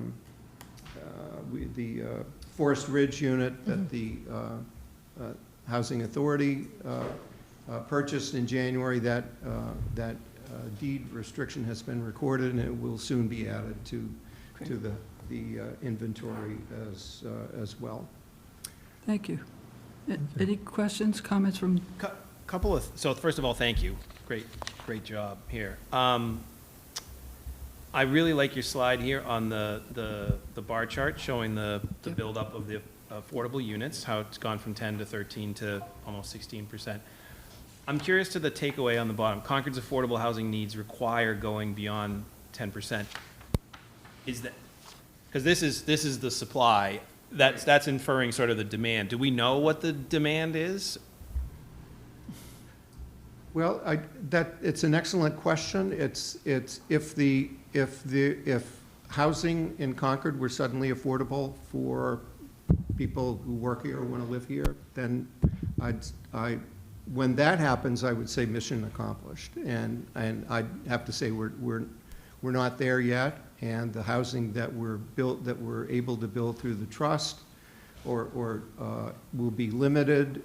I actually think we're going to have, we haven't talked about MBTA communities zoning, but there, where if the state approves that bylaw and certifies us and approves the economic feasibility study that was done at 20%, then for any projects that get built under that bylaw, at least 20% of those units will be affordable, and that will be produced by the market, not by having to use public funds. And that's actually what the 40B is all about as well. There's 25% of the units that are produced as affordable, but at the cost of also adding 75% of the units that are market rate. So those are there. We may want to explore some other communities are trying to see if we how they're developing. you could do it. We can't do inclusionary at anything under MBTA communities. We can only do inclusionary at 80% of AMI. It would take a different law, which is not in place yet, to allow us to do that 150%. But if we pursue that, we wouldn't be the only ones or the first. The Cape and Island communities that I worked for earlier in my career, they're Provincetown and Nantucket. They are pursuing even over 200% of AMI as something that they would like to set up a trust to do and have funds set aside for at that level. So some different and to just because it's a dynamic. There's a lot of moving parts here. How often is AMI actually recalculated? Every year. Yeah. Every year? Yeah, every year. So based on 80% of. It's based on the region, the Boston Metro region. Probably, I think the previous years. Where could we Good find question those? for Yeah. Liz. Where can we? Liz will tell you. She probably can read them. Yeah, so I guess what I'm wondering is that same chart that Cameron was referring to points out that the number of, or the percentage of the units, I think you were alluding to this, that are available at 80% of AMI as opposed to unrestricted is going down. In 23, in June of 23, we were basically at 50-50, and now we're at more like 60-40 and headed towards that, which sort of begs the question of how many households. Because the 40Bs added 3 market rate units for every one affordable, as opposed to us focusing on just affordable. There's been more growth in the Market. Yeah, Right. but it causes me to wonder, so, that also suggests that there's 411 units that are considered affordable at 80% of AMI, but I'm wondering how many households are actually trying to live at 80% of AMI, if that number is Well, this is what it's a significantly little bit of what I was exceeds, asking about, marrying the supply and demand. Yeah, So exactly. how do we think about that? Yeah. You have a question? So, well, I have a question, and I guess this is CHDC, but, so with MCI, Junction Village is completely tied up, right? Yeah. So there'll be no movement for years on that, right, until MCI? Okay. So, do you have a question? No, I Did guess cut you that's off? it. No, that's Okay. fine. Keith, one of the things that I struggle with is, given that we lost the local transfer tax as a source of funding, now we've got to depend upon local sources for funding mostly. We're back to that, right? And given that we've got like Novo coming online with 200 units in the Thoreau residences, and we know that MCI is eventually going to have housing, Junction Village will have housing, so we have a lot of housing in the pipeline. What message do we need to give to the people in town so that they continue to fund housing? Because it seems like the pressure, given that we've got so much housing, is kind of off. So one of the things that we did with our goals was to link housing with DEI. So to say that housing was a practical way to achieve some of our diversity, equity, and inclusion goals, right? So, I think we need to think about that as far as what are the, how do we continue to get the public support we need for the funding we need? Because if you go to CPC now, you're going to be taking a money that they used to allocate to other housing needs, right? And I mean, wasn't there Well, a, I think what the idea is that as a practical matter, the Yep. trust if the trust is the recipient of the CPA funds, we're the clearing, we become are. the That's right. clearinghouse so that Yeah. all the other housing groups and the projects they have You're right. can be available when those opportunities arise. So I guess- it's more of a bank, it's more right. of a. I guess my point was is that there are other needs for those funds besides building new units, right? Sure. Right? Yeah. So there, it's not 500K every year to build more housing. You've got these other things that you've already. Right. So in other words, I guess I'm just always kind of thinking, how do we get people still supportive of affordable housing when we've got so much in the pipeline and we don't have a nice source of funding that we were hoping for? Yeah. So it's something. Yeah, those are good questions. A couple of thoughts. One is that, and this part of the answer is true for non-CPA funds, but the CPA funds are limited to 100% of AMI. Legally, they're limited to 100% of AMI. Practically, the Concord Community Preservation Committee has limited our funds to 80% of AMI because we all had our eye on On the SHI. Can we count these right. units on the SHI? Okay. So I think that it would be a good discussion to have with CPC, since they're the gatekeeper, that maybe we ought to, at least initially, for the CPA funds, let's focus on having those be available up to the full 100% and not limited on 80%. The non-CPA funds, if we wanted a funding source, say for 150%, we could use those because if it came from an old appropriation or free cash, then the use of those funds is not restricted. CPA funds are. Yeah. No, I understand the mechanics. I'm just more thinking about how do we get the support? Yeah, I guess the other part would be, and this would fall back on CPC, that housing is one of the 4 buckets that's required to be filled every year by community preservation. CPC. So Okay. you don't have the option of not spending. Right. At least the minimum 10%, which this year would have been $180,000 out of $1.8 million. The other thing is, And historically, the CPC has spent closer to a quarter of its total funds on housing.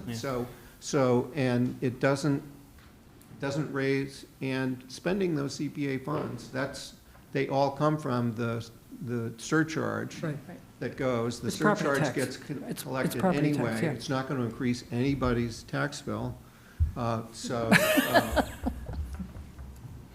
Before we get too focused on it too, I mean, the 13.8 or 12.8 is relatively banked, but looking at it and saying we're at 16% is conditional on Thoreau 40B actually going forward. And the other thing too is, given some of the projects that you've cited, I would also point out that if we stuck at 918 units on the inventory, we'd only need to have 1,800 new units of housing come along somewhere all over town, and then we'd be right back at the 10% level. So you have to worry about the denominator grows when some of these other projects come in, and unless we're also developing housing alongside of that, we have a problem. The other issue about funding that I really want to mention is that if we're not going to get and I had this discussion with Senator Barrett's staff and with I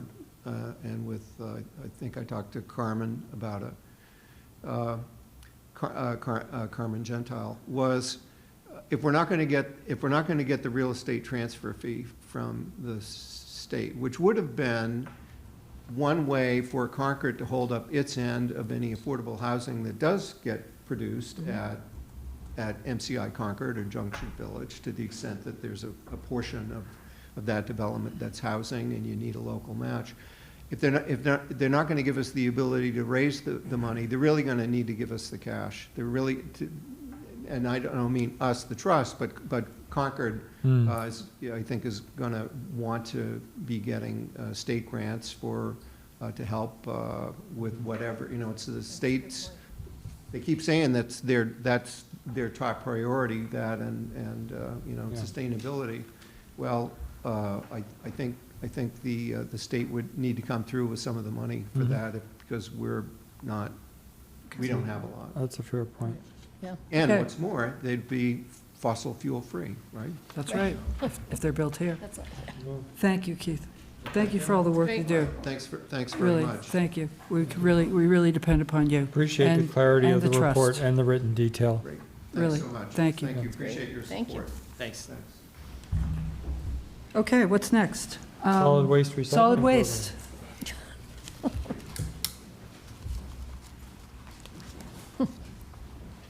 Good evening.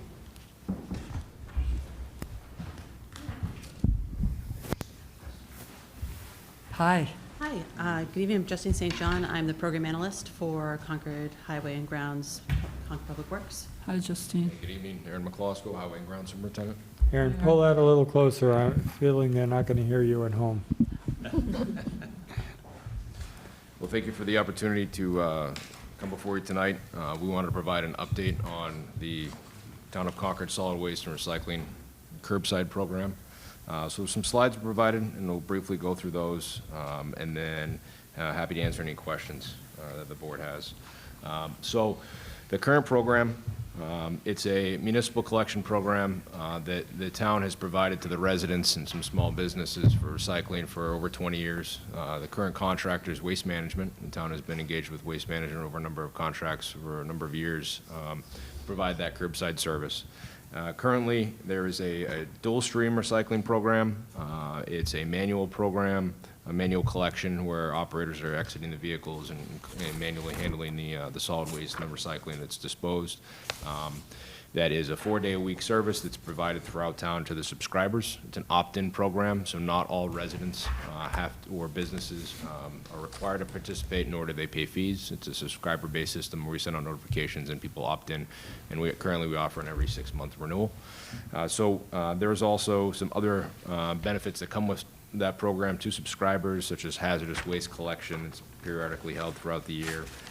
Some bulk pickup items that are provided as a service in there, and it's a pay-as-you-throw program. And what that means for folks that are unaware is it's based on, there's a subscriber fee that's kind of essentially a base fee. It's what you what you pay to have the vehicles drive by your property to collect. And then there's a pay-as-you-throw, so just for solid waste currently. So the more that you throw and dispose of, the more that you have to pay in order to get that done. A few years ago, so 2021, Justine and I started kind of overseeing, or actually just before that, so just before we started taking over in 2021, the department sent out a survey to residents, subscribers, and non-subscribers in town about solid waste and recycling, the program, to get some feedback on what they liked, what they didn't like. And we've been working since about 2022, for the last 2 years that we've been involved in the program, kind of assessing the program and making recommendations on now recommendations to the Public Works Commission, working closely with user groups such as Reuse It, and have made recommendations to those folks on what we see as a program for moving forward. Costs have skyrocketed, especially on the recycling side in the last 4 years. We've seen that, and we've communicated that out. And Justine can kind of elaborate on some of the work she's been doing, working closely with Mass DEP and some other municipalities to find out what best practices are out there. And so we've made some recommendations, and Justine will talk a little bit about what she's been working on. And we're here to then kind of go into the program that we recommended to the Public Works Commission a couple months ago, and they voted and approved on, and we want to provide that update tonight. Thank you. So one of the things that I did when we started taking over the program was to look at that survey in depth, the 2021 survey, just to see what the residents, what the subscribers are looking for. One thing that we found was feedback as to why people don't subscribe is that they feel that the toters aren't provided by the town, that it's too complicated to subscribe. They have to change barrel stickers every 6 months. Some people think they paid, they didn't. Some people think that they bought a barrel sticker, they didn't. They don't want to separate their recyclables, things like that. A majority of the respondents that took part in the program basically said that price mattered. They were concerned about environmental impact. They wanted an easy-to-use program, and they wanted single-stream recycling. So taking that with, I spent the past year working with Mass DEP, with our area coordinator. We received a technical assistance grant to evaluate our program, and so I spoke with her over this past year. I also worked with a number of different towns in a best practices in hauling contractors group. So basically, I think there was probably 10 to 15 different towns, cities and towns, that we would get together once a month and talk about trash and and contracts and what's happening in the industry, what are towns seeing. So it was with that information that we kind of took a look, and also I have to say the anecdotal information of just answering the phones or just having people come in and they tell us what they like, what they don't like, what they're frustrated with, what they'd like to see change. We have a lot of people who move into town who don't understand why we don't have toters. Why do we have 2 recycle bins? Why do I have to separate these things out? So we were really looking to make this a program that is moving into the future, and because the substantial part of this program hasn't changed in probably over 20 years. So this is a very big change, and it's going to be a very exciting change for the residents, and I'm really happy that we're able to move it forward. So some of the major changes that are coming for the program are we've consolidated the dual stream recycling into a single stream recycling. So currently, residents have to separate out their cardboard and their paper from the commingled goods, which is glass and plastic, and any metal. So they're putting out 2 different bins and having to sort it out. And then that material is collected into to a truck, a separated truck, and the material is hauled to 2 different facilities. So we're now going to be offering a single stream recycling where residents will no longer have to sort that material. It'll be collected by a truck and brought to a single sorting facility where that material is then processed. That offers a couple things. It simplifies the process for residents, and it also reduces our carbon footprint. So now instead of the truck having to drive all the way to Springfield to dispose of paper and cardboard in another facility for the rest of the material, they can just go to the one facility and all that material still gets processed. We're doing a automated collection, which means that now the driver of the vehicle will no longer have to exit the vehicle to pick up the trash. And the way that we can facilitate automation is by providing toters. So that's the vertical trash cans and recycling cans that have 2 wheels mounted to the base. So residents will be able to kind of tip those and wheel them around. It's a similar toter that we have in some of the public parks. You might see them around town, or the municipal buildings, green toter with either a green lid or a yellow lid. So those will be provided, one for recycling, the single stream recycling, and one for the solid waste. That'll allow that automation to take place. And again, we're able to be more efficient with the collection. That essentially reduces costs, and we'll be able to implement newer vehicles, which will also reduce the carbon footprint. Another change is that, following, the directive that we've seen that's, come down for essentially select board goals, town goals, department goals, we've been focused a lot on fleet electrification over the last few years. In public works alone, we have electric vehicles, 4 fully electric vehicles we've implemented the last few years, 7 hybrid vehicles that we've rolled out. We have another one on the way. We wanted to try to figure out how we could implement fleet electrification with some of the contractors that we use in waste management through negotiations and discussions with them early on. Said that they were willing to work with us and try to be cutting edge, and they do have an electric vehicle that they'll be providing for the service. So we recommended that be implemented in the program. That was accepted, and so they'll be providing an electric trash truck to collect a municipal route as part of this program moving forward. Who's they? Sorry. Waste management. Oh, okay. Contractor. Okay. So it won't be a full residential route, but there's select buildings that are on this, what we call a municipal route, and that vehicle will be in town 1 day a week to be able to provide that service and it's essentially a trial for them. According to them, we'll be the first community in Massachusetts that's rolling out an electric trash truck as part of the service. So. Is that a compactor too? Is that what I read? Something about compacting? I think it has an internal compactor. Okay. Yeah, it looked like kind of a standard full-size truck. Yes. And another change to the program is kind of the barrel collection. So currently there are these, you see these decorative, we call them decorative solid waste containers throughout town, and then a wire basket style recycling container throughout Concord, where we call them public barrels, where they're along the sidewalk. So folks that are visiting, residents, can dispose of trash in the public right of way, and that's collected. We're going to be implementing solar powered compactors. So seasonally, seasonally those the trash and recycling containers in the public way are picked up. Could be in the wintertime when it's slow and not as busy downtown, once or twice a week. In the summertime, they could be picked up to 7 times a week, just because that much trash and solid waste solid waste and recycling is generated. Moving over a solar compactor, that will reduce the pickup down to once, maybe twice a week. So that reduces cost significantly, and it also improves the kind of the aesthetics, right? You're not seeing trash potentially or recycled materials kind of floating by, and it's a lot more sanitary. Depending on what gets disposed of, sometimes the material will fall out of the container and be on the street or on the sidewalk. And then with a solar power compactor, it's collected and it's self-contained. And then they are going to be providing options for us to improve customer service. The department really focuses heavily on customer service, the quality of customer service, and Waste Management is committed to working with us on how do we improve that and how do we provide a better service to the customer.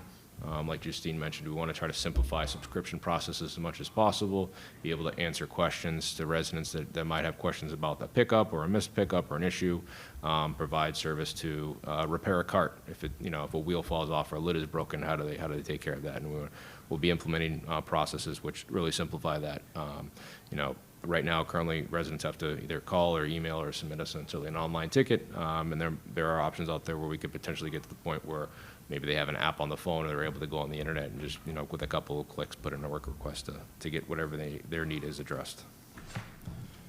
A big driver was the cost. Manual collection is very expensive, and like I mentioned, the costs have gone up significantly.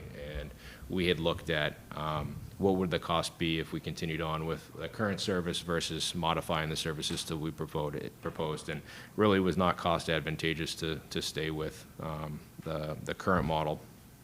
And really with the new services that we're providing, we did provide a kind of the cost comparison chart for the current program and what it will be moving forward. These rates were voted and approved at the Public Works Commission meeting in June, and we'll be implementing it starting October 1st. And we did try to implement as much flexibility as possible, but one of the major changes you'll see is the actual subscription cost went down. So the cost to opt into the program went from $355 to $300. But there are a couple of new things that are on there. There's, barrel stickers and bag tags have been essentially eliminated from the standard service. Like I mentioned, the barrel stickers, the purpose of the barrel stickers were to identify to the driver that the barrel of that resident had opted into the program, so the truck knew to stop at the house and pick up the trash and that they had a valid subscription. Now that they'll have a town-issued toter, there's no need for that. But there is a fee to opt into the solid waste and have the disposal of the solid waste at $95. Currently, and in the past, we haven't charged a processing fee for recycling. In years past, the town would actually make money, right? It was a commodity, and we were able to get money back for recycling. Those days have long gone, and the recycling costs have skyrocketed. It has been presented in previous budgets that we've submitted. There's a cost to recycling and significant, and so now we recommended and was accepted to. There's a charge of $95 fee for processing a toter of recycling. And the total cost for both of those processing fees plus the subscription cost is $490. So to opt in to the program, essentially went up just over $40 to participate in the program.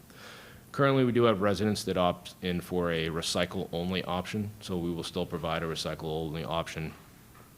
We did have some previous discussions with the members of the reuse it who've been talking closely with leading up to these recommended changes, and I think we collectively felt strongly we want to provide that option to folks that find other ways to dispose of the materials, whether it's they're doing backyard composting or some type of third-party composting, really minimizing their solid waste disposal need.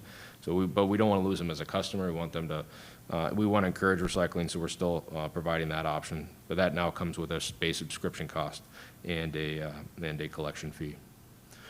Some additional services that we're providing, we do hear a lot, about the needs for these, right? The users, we have a diverse community.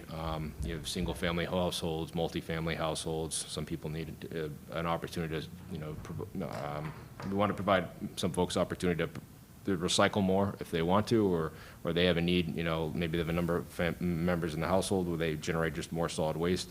So we're providing additional opportunities for folks to get additional carts. They can have as many carts as they want. They just have to pay for them. So there is additional solid waste disposal fees. There's one-time fees for deployment. So we're kind of capturing those real costs. If you look at the numbers of the carts, the 35-gallon cart, what that does is it allows us to still qualify as a pay-as-you-throw program. We're restricting the amount of solid waste to really the lowest, I'll call it normal amount, and it qualifies as a Mass DP pay-as-you-throw program. That's why we selected that. We want to encourage recycling, so we provided the larger tote, the 96-gallon cart for the recycling. We do recognize that is a big toter, but we have already had conversations with Waste Management, and we do anticipate after there's an initial rollout, and we work out some of the kinks of offering residents the opportunity to opt for a smaller toter, exchange that out. A lot of other communities do that. So if you go through other communities that have these, these issued toters, you see kind of various sizes. We do anticipate providing that. There's already a lot of change going on, and we wanted to simplify the rollout as much as possible from the get-go. That's why we're not offering it day one, but I do anticipate within 6 months, that window of releasing it so folks can have that opportunity to opt to a smaller recycling toter if they'd like. We really want them to give it a chance first. Yeah. Because sometimes when you see it, it looks big and bulky, Yeah. but when you actually move it, a lot of times it's okay, but we completely understand. Some people, it's like they don't have space for these things, right? So that's what, I guess the other question I had about the toters is, logistically, do they have to be in a certain specific location for the truck to pick it up in the automated fashion that you're looking for? Because that'll be a question. It needs to be near the curbside. So we do have, a couple of things. So it needs to be by the curb. To answer that specific question, it's got to be at the curb. So the same location where people are putting out their trash and recycling currently is the same location where they're going to need to put these toters. The arm extends out from the truck and is able to pick it up. Some unique things. It cannot be blocked. So, and it needs to be accessible by the truck. So it can't be behind a mailbox or behind a car. Snowbank. Right? It needs to be, along the frontage of the right of way for the truck to pick it up. We do have a lot of information that in a few clicks of a button, we're going to be pushing out to the website. We wanted to come to this, to the board first so that you folks can hear it directly from us. We're able to answer your specific questions, maybe get some feedback. But we do have a frequently asked questions document that we've worked with Waste Management on over the last few weeks that we'll be pushing out by the end of the week. We have a lot of information and snippets that are going to be going on the town website by the end of the week, and a news and notice that's going out by the end of the week as well. So those are going to be some immediate communication, because I'm sure folks are tuning in today, and we'll be able to push that out. Staff in the office have been briefed on some of the changes, so they'll be able to answer some phone calls as well. And then Justine has a list of different other groups and committees and boards in town that we're going to be meeting with to provide similar kind of presentation that we've providing to you folks this evening. I have two questions for you. In your FAQ, the average price is going up 9%. So you just want to speak to that as you contrast all these savings and efficiencies that you're getting. So the messaging, you're just balancing those two things. And I just lost my second question. We'll come back to you. Sorry, I know, I'll come back. Yeah, so I had a real basic question. Do you anticipate a change in route schedules associated with this? So that would be probably a big deal for people, even more than. And is it one truck or two? That was the other it'll question. It will be one truck, it'll be a split body truck, so that's Okay. something that we want residents to understand as well, because it will be trash and recycling will go in the same truck. At the same time. At the same time, That's but awesome. Yeah. they are not going together. They're not getting mixed. Oh, yeah. Right. But the And- single stream, you might have people asking the efficiency environmentally from a single versus a dual stream. Yeah, It's another issue that might come Right. up. And that is something that we've heard over several years, and we've spoken to Waste Management about that. We are one of the few towns in this area that still even do dual stream. It's just the technology has changed so much over the years. It just makes more sense at this point to move more towards the single stream option. Yeah. As the- Hopefully it's getting more efficient. Yes. As a It didn't used to designated be so recycler efficient. in my household, Yeah. one of the biggest challenges, it seems to me, is that there's a lot of corrugated cardboard material going out there, and it certainly, generally speaking, doesn't even fit very well in the bins that we're using today. So is the expectation that how would that change? Would that have to be inside this recycling toter, and is flattening, which is probably the biggest piece of that task, still going to be required, or how does that look to residents? All materials will need to fit into that toter. Yeah. Anything left loose will not be collected. Yeah, That's a and- big change, and another reason why that 96-gallon car toter Yeah. was selected was that all the materials need to fit in that container, so. And However, we do also offer the recycling, cardboard recycling at the Public Works. At the Public Works, yeah. Building, so, you would have to Many drive times. there, but, Yeah. and I'm down the just- compost site as well. Look at those flat screen TV boxes are not going in the toter. So what, I'm just curious, kind of when we look at some of what looks like investments, solar powered compactors, electric truck, automation, we sort of priced all that out, and what's kind of the investment, and then on an ongoing basis, is there a change to our operating costs? Yeah, so everything is broken out, and essentially, the carts are owned by Waste Management currently, so we're not spending a lot of capital upfront money, it's all operations and service-based at this point. You're an enterprise fund, right? Yes. Okay. Operates as an- It operates as as one an similar. enterprise fund. I'm sorry? It operates as an enterprise. Okay, so all of your costs are covered by your rates. Correct. And what are your reserves right now? So the reserve, we were projected to end FY '24 at 80,000, which is very, very, very low. It really is. And that is, so that's actually, but that's the other reason, and that's what we've said, that's what we said at the Finance Committee. I think when I presented at the Finance Committee this past year, Yep. we went with, because we hadn't gotten any proposals, we hadn't gotten our proposals yet, the subscription cost was gonna be $603 a year, because we needed to cover everything, because over the past several years, we have been spending down the reserve fund and buffering the subscribers from the volatility in the Yes, market. yes. So I remember now, that. we've gotten to this point, Yep. so it's, so like I said, our year end is about 80,000 is what we anticipate. Running this new program, we're estimated to actually run a slight surplus of about 130,000, which will build Per us year. back up to, for a year. So that will build us back up to $210,000. Have you factored into that the fact that you might lose subscribers because of the rate increase?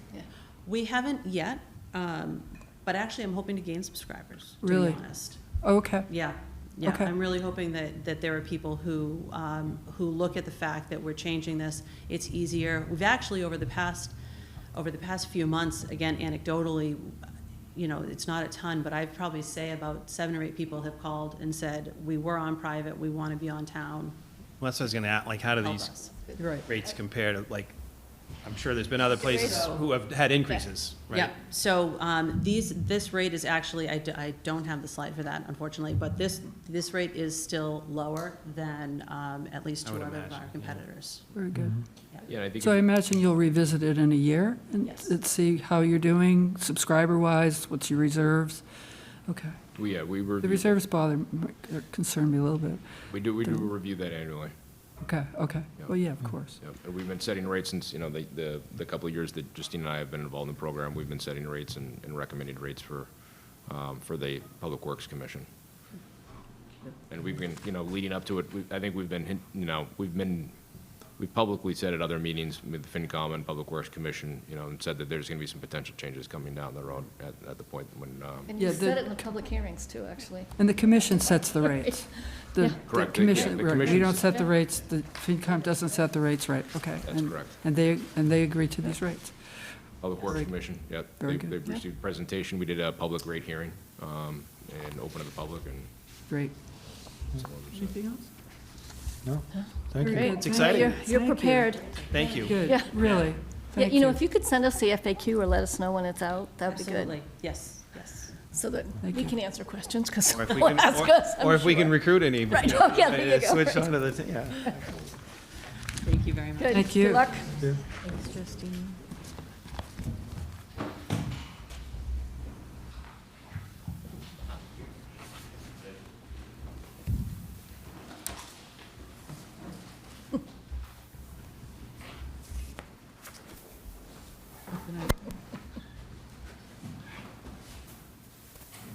Hi, Liz.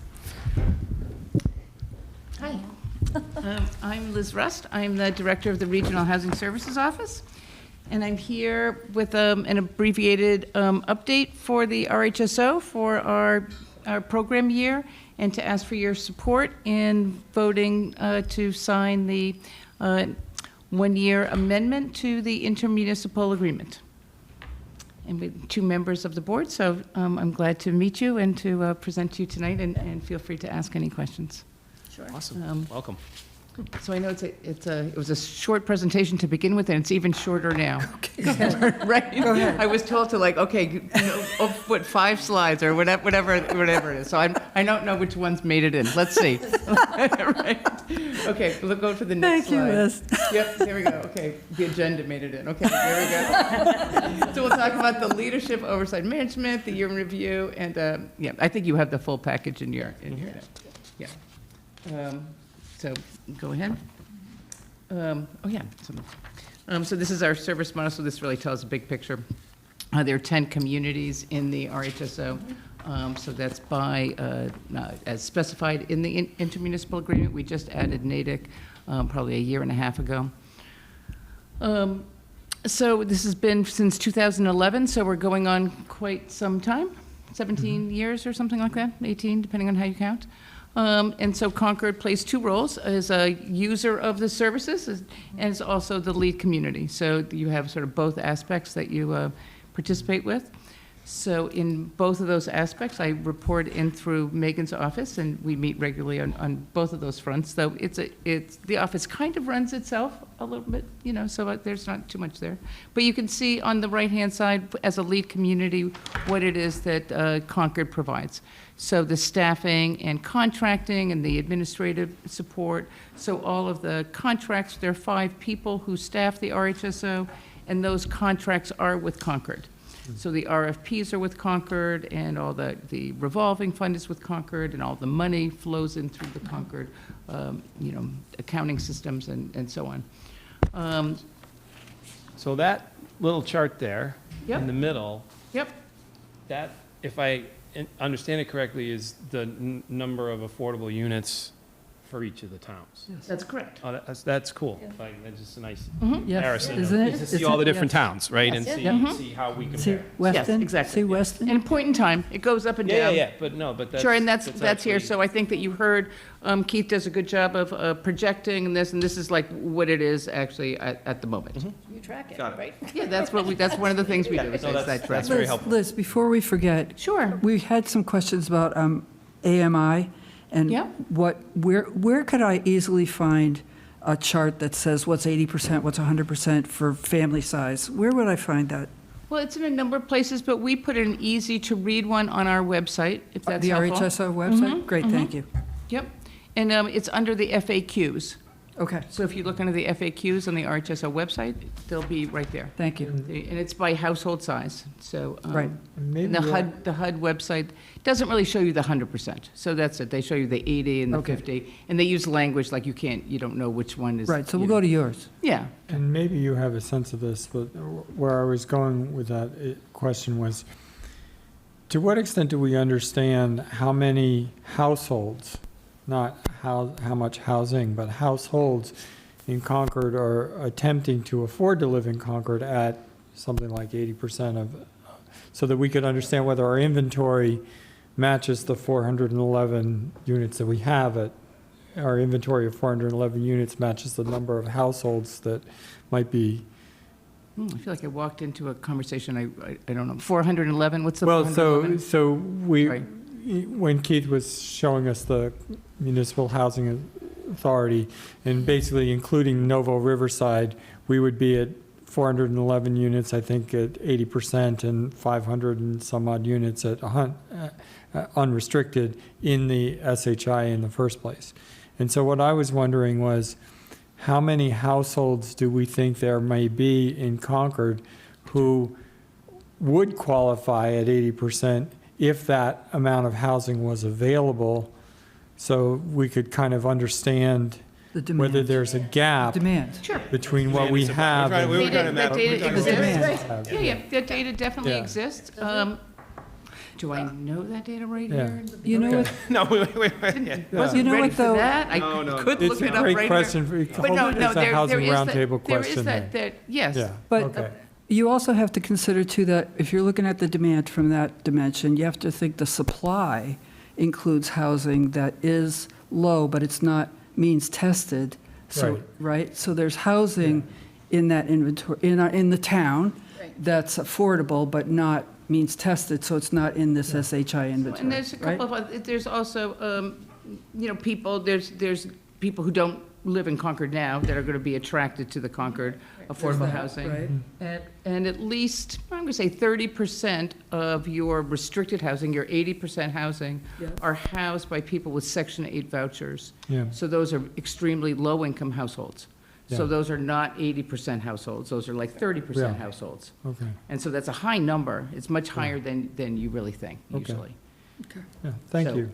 But I'm glad to follow up. Yeah, I think it might be interesting, and Sure. this is probably a better housing roundtable conversation, Right. but to understand the sort of buckets of Supply and of demand. income that are in Concord, so we could use that to frame our understanding of how big is the real need. So what should we be trying to get to, assuming that we've already passed 10%? Now, once the 80%, I mean, I don't know about the Thoreau, that project, because that's kind of way Yeah. out there, but once the Novo project comes in, that's a lot of 80% units. Yeah. It'll take some number of years to build and lease those up, but that'll be a lot of 80% units in Concord. And so I think that the need and the demand will go down a lot. The rents are pretty high for those units. And already, if you look at the Prescott, for example, they don't, they lease up, but they don't have a huge pent-up demand for those units, for those 80% units. Yeah. So that, they go at some clip, but it's not, Okay, interesting. not, Good. And then actually, while we're on the AMI topic, Keith made a reference to workforce housing being 150% Yeah, of AMI. right, That's a good metric to know, too. yeah. When we get to that, that's. Yeah, I think that's a term it's a little, people have replaced that a little bit, because sometimes workforce, like, people aren't always working, Yeah, yeah, right? yeah, So, yeah. like, what is it, Exactly. workforce housing, but more Yeah. moderate income. Yeah. And, moderate income, sometimes people say 60% is moderate income, so it depends on what housing program. But Concord and Lexington, being very affluent communities, will use up to 150%. Yeah.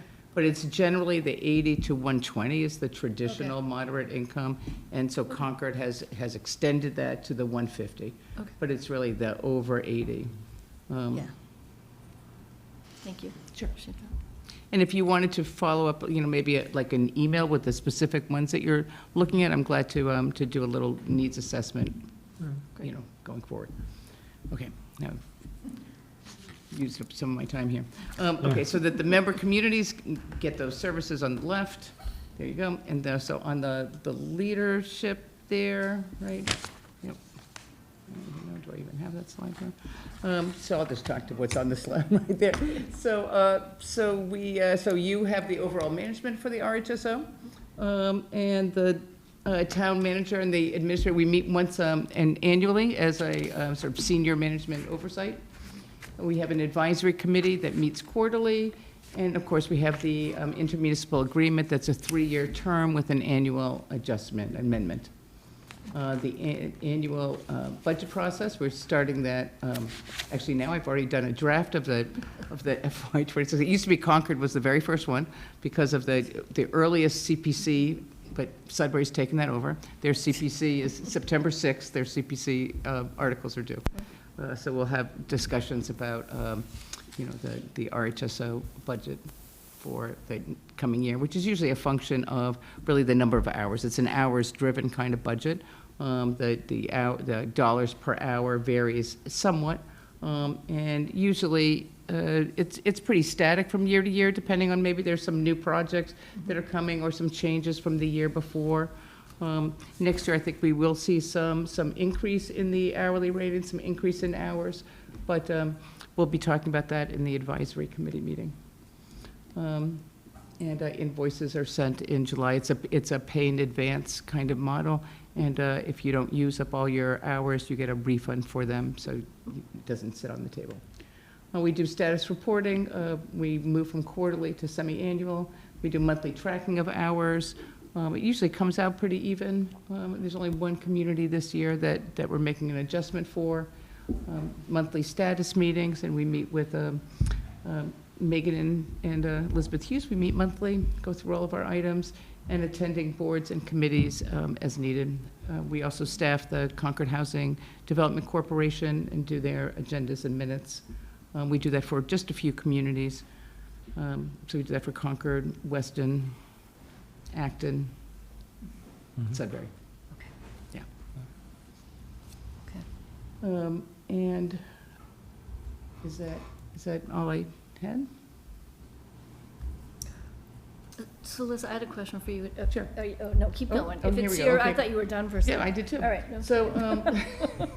So, here's our work plan. And really, this is FY '24, but it's really almost the same every year.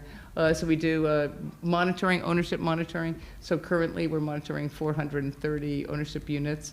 So we do certifications, refinancing, capital improvements, resales, annual reporting, general inquiries. People are often calling, what's the value of this? I need to do, whatever happens with 430 units. 949 restricted units across 35 properties. So there's a lot of rent reviews and approvals. When the new income limits come out in the spring, that's when the property managers are able to come up with their new rents. And so the town has the approval authority there. So we work with them and try to negotiate rents that work for the tenants. We have, this looks like really an old slide. Liz, what's the home program? The home program is a federal program that's part of the Home Consortium that is administered out of Newton, and so federal funds flow in through Newton, and there are 13 communities that belong to that, and Concord has the benefit of those funds. They never flow into like the Concord accounts or anything, but Concord has the benefit of those. And Concord's used them for the housing authority, like the Peter Bulkley units were created for that, some housing authority improvements. Great. And so rental assistance, we do the small grant program for Concord out of the program administration. Inventory tracking, program management, and local board support are the categories. And then in the FY '25 goals, just to maintain the office, maintain the staffing, like any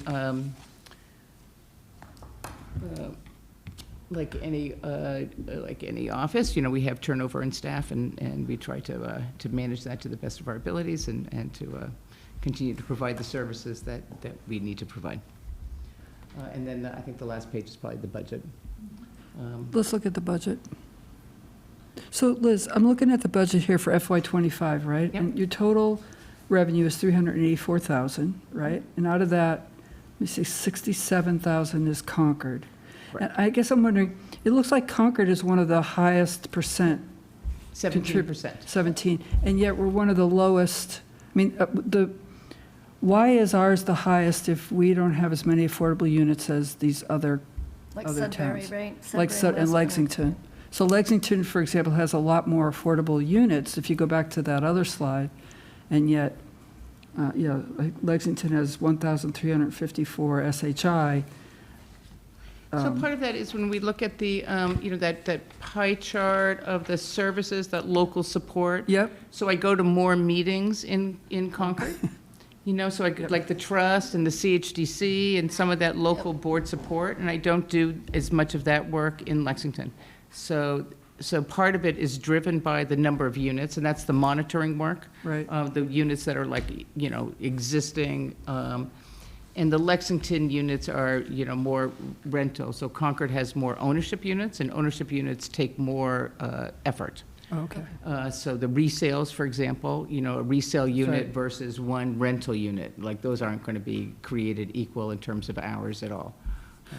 Do we get credit for the fact that we're the host community? Do we get a lower rate for that? No, but you get $21,000 cash in. Then we do. Yeah. Well, So you don't get a lower rate through the RHSO, but you Right. get a cash payment of $21,000. Got it. Yeah. Other And where do we communities- see that in the budget? How do I? So you see that below the line there in the expenses, the $21,000? Yep, It's cash. there it is. Okay, I see it. Thank you. And some of that goes to the rent, and the IT department gets some, and it's broken down to the various departments that support us. Great. So it's This not just. budget is essentially it's a just based chargeback. on our hourly Yes. allocation. Yeah. This is the time you spend or expect to spend. Yeah, so it's, yeah. Yeah, so it just gets, Some of it's demand a not lot I was quite. gonna say, so we, in the reality, okay, here's where we spend our time. Well, and there's some unusual services, right? So you support our housing group more so than other communities. And is that true in Sudbury? Because Sudbury has a pretty high percent relative to So the Sudbury has a overall unique SHI. set of services that we Okay. do. We do lottery and monitoring work for Sudbury, so they hire us out for revenue. So they get revenue from our services, so they hire us out to private developers. Okay, is that And part they, of this? and then they get money for their programs through us. And that's part of these hours that are Yeah. allocated here? Yeah. Okay, all right, that makes sense. Okay. So that's just kind of a whole separate. So I think you're looking for this approval. Is there any big concerns or big opportunities from your perspective? Or you're comfortable with this plan, this budget? I'm very comfortable with it. Yes. Are there any more communities that are thinking about getting in, or anybody that appears to be? Well, looking to exit? Belmont wants in. We wanted them a couple of years ago, but we took Natick instead. So. There's a story there. It's true. So we could only take 9, so we had to change the IMA to allow for 10.